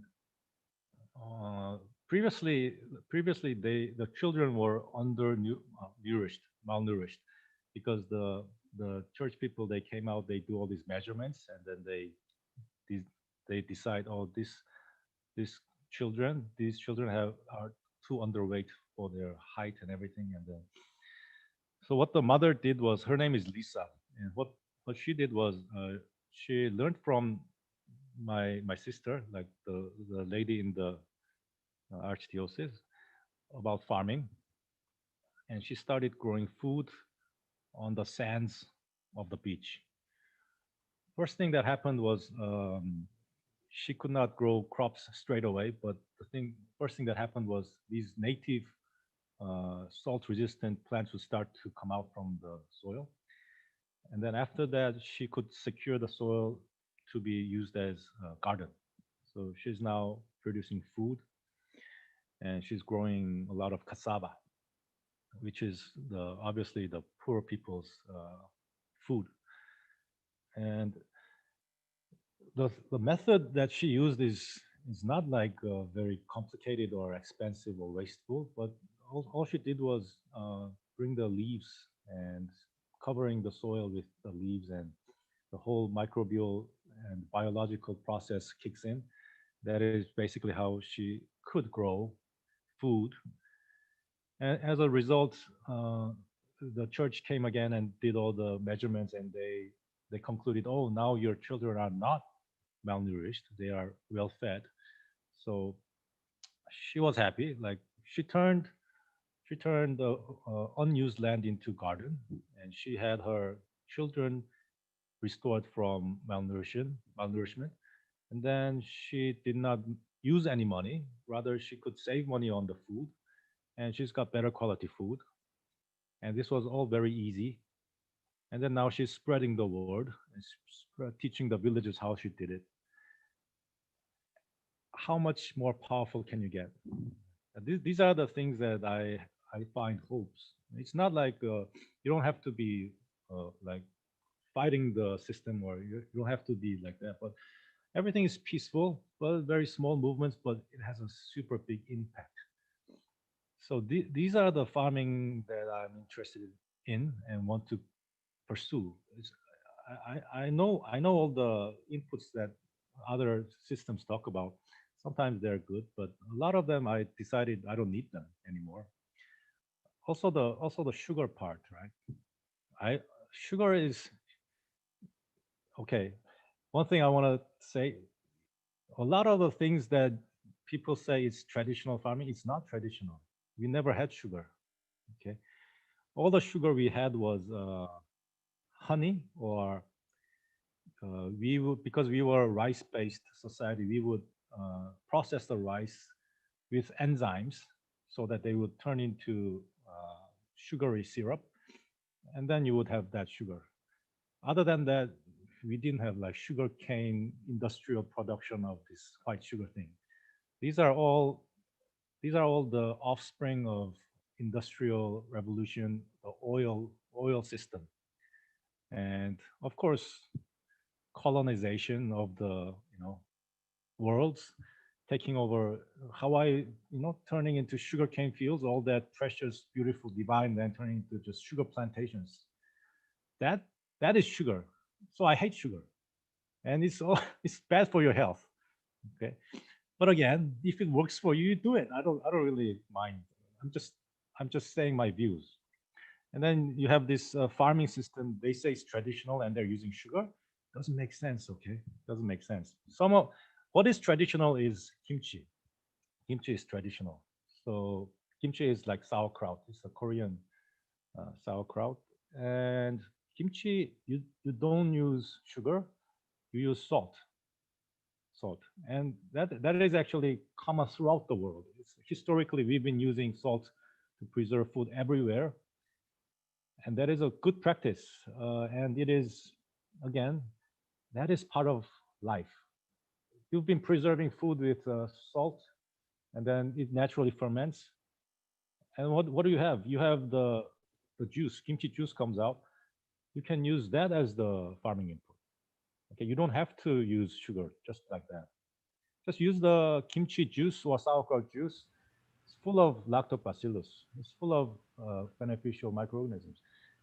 Okay, so if you go into this kind of perspective, which I am going deeper and deeper, actually, this is what my focus is: farming as part of life, farming that is not separable from your own life, has no waste, but still it's effective. So use the kimchi juice. That's traditional, and it's got all the nutrients that has been sucked out of the plants through osmotic pressure. It's fermented. It's full of beneficial microorganisms. It's part of life. Nothing is wasted. everything is used to their maximum efficiency, and then you will start to realize there is no reason why you should stay in the box. Yeah, just in the box, thinking this this is the way to go, and you going deeper and deeper, and then what you're doing is just isolating and moving further away from nature. Nature, because nature doesn't work like that. You're moving towards artificial intelligence, which you think will excel natural intelligence, but you never will. And in the course, you will be spending more money, more time, more effort trying to do something, and you will be very, very knowledgeable. You will be able to speak like hours and hours about the theories and scientific discoveries and everything behind it. But just, in my view, you will be still empty. So there's no reason to, for me, there's no reason to go down that path. So I have, my work is all about integrating the farming back to life. So how we live, our life is part of farming. Farming is part of our life. You don't realize that, then you try to create farming separate from your life, something that will be expensive. You know, a lot of effort needed, a lot of fuel, a lot of machine, chemical inputs, products, microbes, even everything you will have to buy or make with a lot of effort. So I wanted to also touch upon that, the sugar thing, and it is not precise to call it fermented plant juice because it's not fermented. It's extracted and preserved.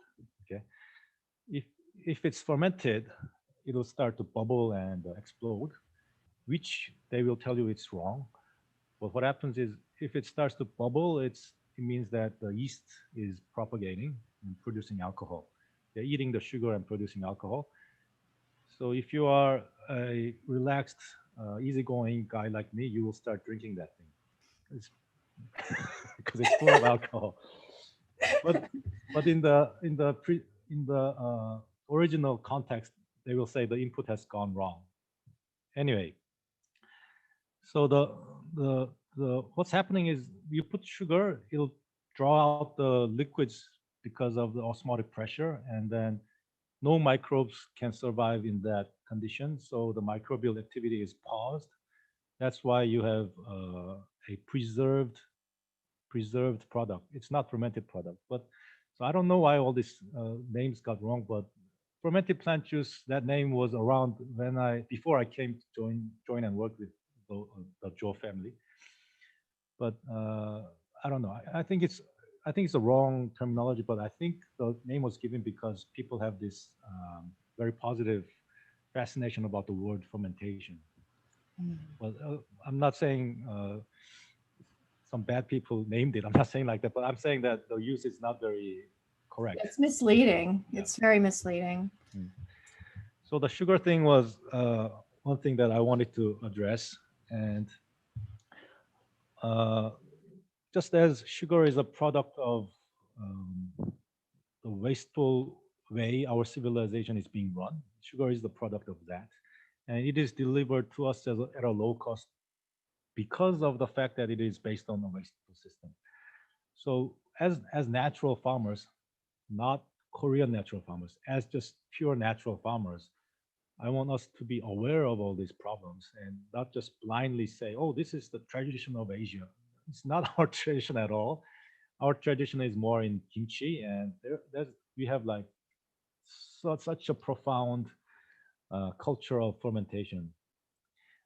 And I will not agree that anybody in the modern world, so-called farming gurus, will excel both in practice and knowledge and effectiveness Mhm. compared to our ancestors. Okay, our ancestors, they have been collectively developing the food system for thousands of years. And again, because farming is part of life, all that food system is equivalent to farming system, and it's equivalent to our housing system. It's equivalent to our clothing system. Everything is the same. That is why I keep repeating that farming is part of life, and it has to return back to life. It has been too much separated from our life. It's Farming is not something out there, something fancy, shiny, bright thing that so beautiful. it's not. It's inside us. It should be inside us. It should be part of our life, and it should be helping you instead of exhausting you, and it should be making use of everything instead of making use of new things, and it should be completing your cycle of things, making use of wastes rather than creating new wastes. But that's the path I see so many. That's the path of conventional agriculture. But unfortunately, a lot of the organic farmers and even the natural farmers, they go down that path of separating farming from life, going into that wasteful and expensive methods. If it works, again, you can do it. I don't really mind. Everybody's got the freedom to do what they want. But if you go down that path, it'll be very difficult to establish a farming that can truly heal the people, heal the soil, heal the planet, heal the communities, and heal yourself.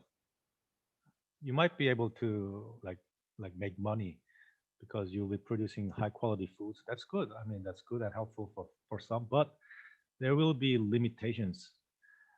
And in my personal opinion, I want farming to be the most powerful tool that we as people can have. And to do that, there are certain things that we have to be liberated from. And certain things that we need to lift off the delusions and start to see correctly, see precisely. So these are the things that I am mentioning. So, yeah. Thanks for bringing such clarity, and may we trade seeds one day and share our kimchi with one another. Oh yeah, yeah. I I studied a lot of fermented foods because I wanted to know my culture. So I make kimchi. I make my rice beer. I make my yogurt. I make my fermented soy. By the way, I believe the fermented soy, that is the greatest fermented food that I know. I think that one is the best. Anyway. Okay, And so do you have the how-to on your YouTube channel? Because that's going to be like what we're all going to want to know, right? You might have to have a food session with you, Ray. Yeah. oh yeah, I'd be happy to do that. That would be awesome. I'm not like I'm not able to cook super delicious food, but I can cook super strong food, very, very potent. I love strong, potent food. I'm excited about that. Yeah, another thing about Lactobacillus fermentation. Okay, so a lab that we use a lot. So traditionally, Korean people were not big consumers of milk. Okay, the Mongolians, the nomadic people, they were very big consumers of milk fat, everything. They have this whole incredible culture based on milk fermentation. So that's another awesome thing that you can look into. But Korea, Japan, in these countries, we were more agriculture based. So cows were used more for their labor rather than meat or milk. And although we do have documents of consuming milk, it was not the major thing. And the method of propagating LAB as it is done in KNF, how you go about fermenting the rice wash water first, and then you inoculating and things like that. So after making the curd and the, is it whey or whey? Whey. Okay, curd and whey separation. Did you try to taste the curd? How does it taste? It can sometimes be on the fishy side, but it's very but if you do it, I mean, you can do it at different times and you'll get a variance of flavors. But for me, I don't know. I need to put salt on it to eat it. I won't try it, but my dog loved it. How's that? I made some cheese. It was good. Drake's got some. Look at Drake's got one going right now. So how would you eat that curd? How would it taste? So right now, based off of its profile, like through my nose for smell, it's nice and sweet with just a slight little bit of I say funk, which is a horrible term to use because everyone's term of that is so different, but it's just got a light little something in the background, but it's more of like a sweetness. Almost you get like a rotten fruit-esque, which is really odd because there is nothing to do with that in this. So it would be of an interesting taste. I'm pretty like Ginger. I've shots of labs before, and I've taken a shot just of it, and it was same thing. It's just a little bit sweet with a little bit of funk behind it. I'm very particular with what I ingest texture-wise, so I haven't tried the curd itself, but I would imagine it would be quite similar. So Gingerbug's saying it tastes like cottage cheese. That's what she's saying in chat. Maybe that's a good comparison. I'll say, go ahead. I know Ray has something to say here because I honestly don't want to eat it. I'm picky. I knew this guy in Hawaii. He was into KNF, and he was ingesting that whey because it was full of good bacteria. And I tried it, and it was totally repulsive. But the guy was taking it because he believed that it was good, so he was taking it. But I mean, it could have been good. I'm not negating that, but if you taste it, it was not good. So, and what I want to arrive at is this process of fermentation. I'm getting into the process of fermentation. So when you create this lab, I try to do it many times. Okay, of course I did the rice wash method, and the resulting flavor was not very good. Most of the time, I don't think I ever had any instance where I wanted, like I was very eager to eat it. It was not that level of good. It was not that level. But what was very good is, for example, like, if you buy this yogurt products from the shelves in the supermarket, yeah, and those yogurt bottles, they show you this got this strain of Lactobacillus. Sometimes it's one or sometimes two. Those are very common, the Bulgaris or those things. Those are very common yogurt bacteria. Okay, if you buy that and you put it in milk, you ferment it, like almost all the time, you will have incredibly great tasting yogurt. Okay. So, but I'm not finished yet. Okay. I'm not saying that that is the way to do it, or yeah. I'm not saying that buying those yogurt products and fermenting your milk is a better alternative. I'm not saying that. But I am saying that if you do it, you'll have wonderfully nice tasting yogurt. That is a fact. Okay, then what happens next? That's the interesting part. Because I really so much wanted to create this yogurt or kefir or whatever you call it. I was very happy when I first came out with this very nice tasting yogurt. But the problem is the next step. You take that very nice tasting yogurt and you inoculate new milk, the taste will start to change. And then the second batch, well, you can eat it, not too bad. Okay. You have your second batch, and then again, you take that, inoculate milk, third batch, you cannot eat it. It starts to go so bad, you cannot eat it. Then when I really went further into fermentations, I started to understand what was happening. What is happening is you have this just one or two strain of bacteria that have been produced in the lab. And you have provided the optimum sterile condition for them and them only to propagate. And as a result, you have a very nice tasting yogurt, which can be sold in the market as a product. It'll be safe because it's got no other contaminating microorganisms. But once those things come out to the wild and start to compete with the wild microbes, they get their ass kicked, completely kicked. And what does that mean? They're weaklings. They're very weak. But people think, oh, this is good for your gut, and you drink it. Your gut is full of other competing microbes, and they go in there and they get their ass kicked. Okay. I mean, this is all my presumption. I have not scientifically experimented how much of them survive in your gut, but it's my logical thinking. So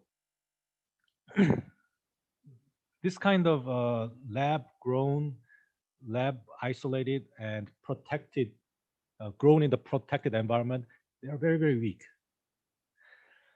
So you cannot propagate it. You cannot keep growing them. They will get contaminated. So then, what about the rice wash thing? Okay. There are many other ways of fermenting milk apart from rice wash also. The key problem, the key conclusion that I personally have arrived, I don't think it's not 100% answer, but what I have arrived at is the problem is in the milk. The problem is in the milk.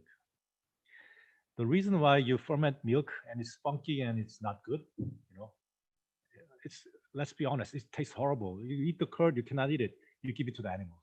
See, I told you, inedibles go to animals. The food you take, but it doesn't taste good. Why doesn't it taste good? Because some process of fermentation has gone wrong or is incomplete, and the reason I find is in the milk. So what am I specifically referring to is that milk has been contaminated, degraded, deteriorated. More specifically, I'm talking about pasteurization. Sterilized, Yep. killed, dead. Yep. You cook it, you heat the milk, Yep. and it changes the properties of milk, and it's very hard to ferment it correctly. So the milk out there in the market, it's like 100% pasteurized, because a lot of the jurisdictions, they will even criminally punish you for selling unpasteurized raw milk. And again, before I thought everything was coincidence, but you know, again, Federal this thing offense is- in some states to sell your milk across the Yeah. borders. this They thing come in is and kill your animals purposeful. too. You know. And if you look at what they are trying to outlaw and make illegal, you sort of understand their agenda, and you sort of know, like, on the contrary, you start to realize what is the real truth. And actually, I have almost never been able to get raw milk, so I have not been able to verify through experiments. But I am thinking that is the process of heating and changing the structure of the milk that makes it impossible to be fermented in a way that is truly beneficial for humans. Okay, so that's the fundamental kind of idea that you need to have in mind when you are going with all these fermented milk products. And one thing I found that you can get out of this problem, actually, I found it was the kefir grains. Kefir, you know the kefir grains? Kefir. Yeah. Yeah. And Yeah. sometimes we say kefir, kefir. Yeah. I'm not specifically sure. What is it, Drake? I don't know what they are. So I'm sure Is- we'll do a better job explaining is it. it- myself. Is I know it a you- type of grain, a different type of grain I just haven't heard of? It's not plant. It's just looks like grain, so it's called grain, but it's actually a colony of bacteria and other microorganisms living together. It's like, it looks like a sponge. They come together like that. Oh, okay. It grows. Did you call it kefir? Yeah, No. yeah, kefir. Oh, what is the Kefir or word? kefir? Yeah, Kefir. Okay. Kefir. Yeah, I've Oh, heard yeah. of it. Okay, I know I've heard of it. I've never tried it. I didn't know what it was. Okay, go ahead. So I found that even if you give them pasteurized milk, they still ferment it very into a product that is very nice tasting and beneficial for you. So it seems like the power of the kefir is good enough to overcome the deterioration created by the sterilization and pasteurization. So kefir is, from what I have found, is the way that you can ferment things properly, beneficially. Okay, so if you use rice wash water, it does not ferment well because of the milk problem, as I mentioned. If you use the store-bought strains of isolated bacteria, they get their ass kicked. But if you use kefir, you still have that wilderness component in them. They're wild, very strong, and you still overcome the problem of deteriorated milk. So I think that is possibly the better alternative to propagating labs. Thank you for that. What about possibly goat milk? I know I would probably be able to get goat milk a lot easier than I could get obviously unpasteurized cow's milk. What's the possibility of that? Goat milk is excellent. In the Oriental medicine, it's regarded as it can cure stomach cancer. So it is very highly regarded as medicinal. It is very good. So, but I would say even the cows, they're like in India, they are like divine beings and they are so beneficial. So I think any milk is good. Just the fact that the process of sterilizing it degrades them. So any milk would be good. Good to know. Thank you so much today for being here. I really respect your time. I'd like to talk to you for a few minutes just after the show. So please, if you'd stick around. Did you have any final thoughts? Lala, are we good here, Lala? And let Ray finish up. Okay, Ray, go ahead. Okay, yeah. How does everybody find you, and what social medias are you on? That would be a really good spot to start. I am on Facebook. Not that I like Facebook, but I have to use the Facebook. I shouldn't say this or I get removed. Anyway, things are pretty funny in this free country, that so-called free country. Anyway, I have a Facebook group. It's called HESSAL, HESSAL. HESSAL is acronym for Heal the Soil and the Soul Alliance. So I wanted to create a platform where everybody could share everything about healing, not just farming. It includes farming, but all kinds of healing, like healing the body, healing the mind, the soil, the water, sustenance, survival, foraging, all ancient medicines, traditional, everything natural, non-chemical, inexpensive ways that can benefit people, including the very poor who cannot afford these wasteful practices. So Facebook group, that's one way you can get connected. And I do have YouTube, but it's not very active. But I have some few videos on it that if you're interested, you can watch. Just search my name, REI, YOON, Ray Yoon. And lastly, I wrote a book and I want to share it with everybody. So I want to give it out for free for everyone, whoever is listening or will listen in the future. It's called Mirage, as in delusion, as in illusion. Mirage, Dragon Mist Pavilion. So it's a book I wrote. It's not limited to farming. It includes a little bit of farming, but it's more philosophical, and it has many, many stories that I have created. So it's full of stories. It's quite fun, and it's very concise. And actually, I wrote the book thinking that, okay, this is the message that I want to get out to the world. So I have done what I should do. That's the kind of feeling I have when I finished the book. And I wrote it, I published it in an ebook. Also, it's in PDF, and I want it to be free. So it's a free ebook. I still have a copyright, but I gave the right for everybody to just distribute it for free. So I have that file. So if you can guide me a way how I can share it with everybody, I'm happy to do that. That's awesome. Thank you so much for that. We can copy and paste that link in chat. If you have a link and you can in this chat, if you want to paste it in there, we can paste it in the chat. And then we can also paste it under the video on the comments and after in descriptions. So if people are looking for that, also you can DM and reach him. You're also on Instagram, correct, Ray? That's you on Instagram.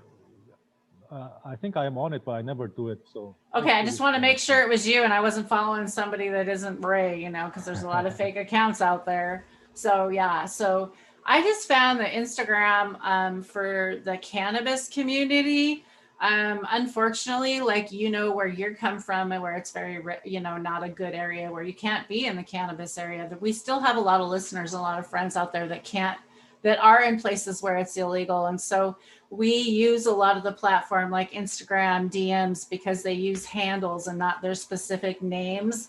Whereas Facebook was more of a personal and people use their personal names. And so I find that that's like your Instagram page is going to get hit up with a lot of cannabis people. So be ready for that. So Okay. it's amazing to bridge these gaps. And I really appreciate it. Drake's going to share that right there in chat for us here in a minute. I'm sure he is. He saw that come in chat, right, Drake? Or do I need to do that? You got it? Okay. Awesome.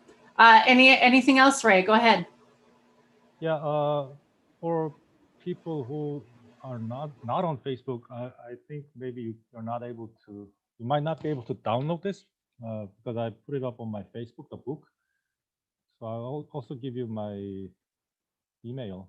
So these two things you can share. I just put it on my chat. You can share with people, and I'll be happy to give out the book and or else connect in any other way that we can. I'll be very happy to talk to anybody who want to talk with me and share our dreams. Yep. Beautiful. Thank you again. I know I've got a few more questions, but we've taken up more than enough of your time. So it would be a pleasure to have you come speak again. Thank you so much. Thank you so much. I appreciate the work you do. Yes, definitely. We're going to have to do a follow-up. And thank you, Lala, for putting this together. You have been very nice.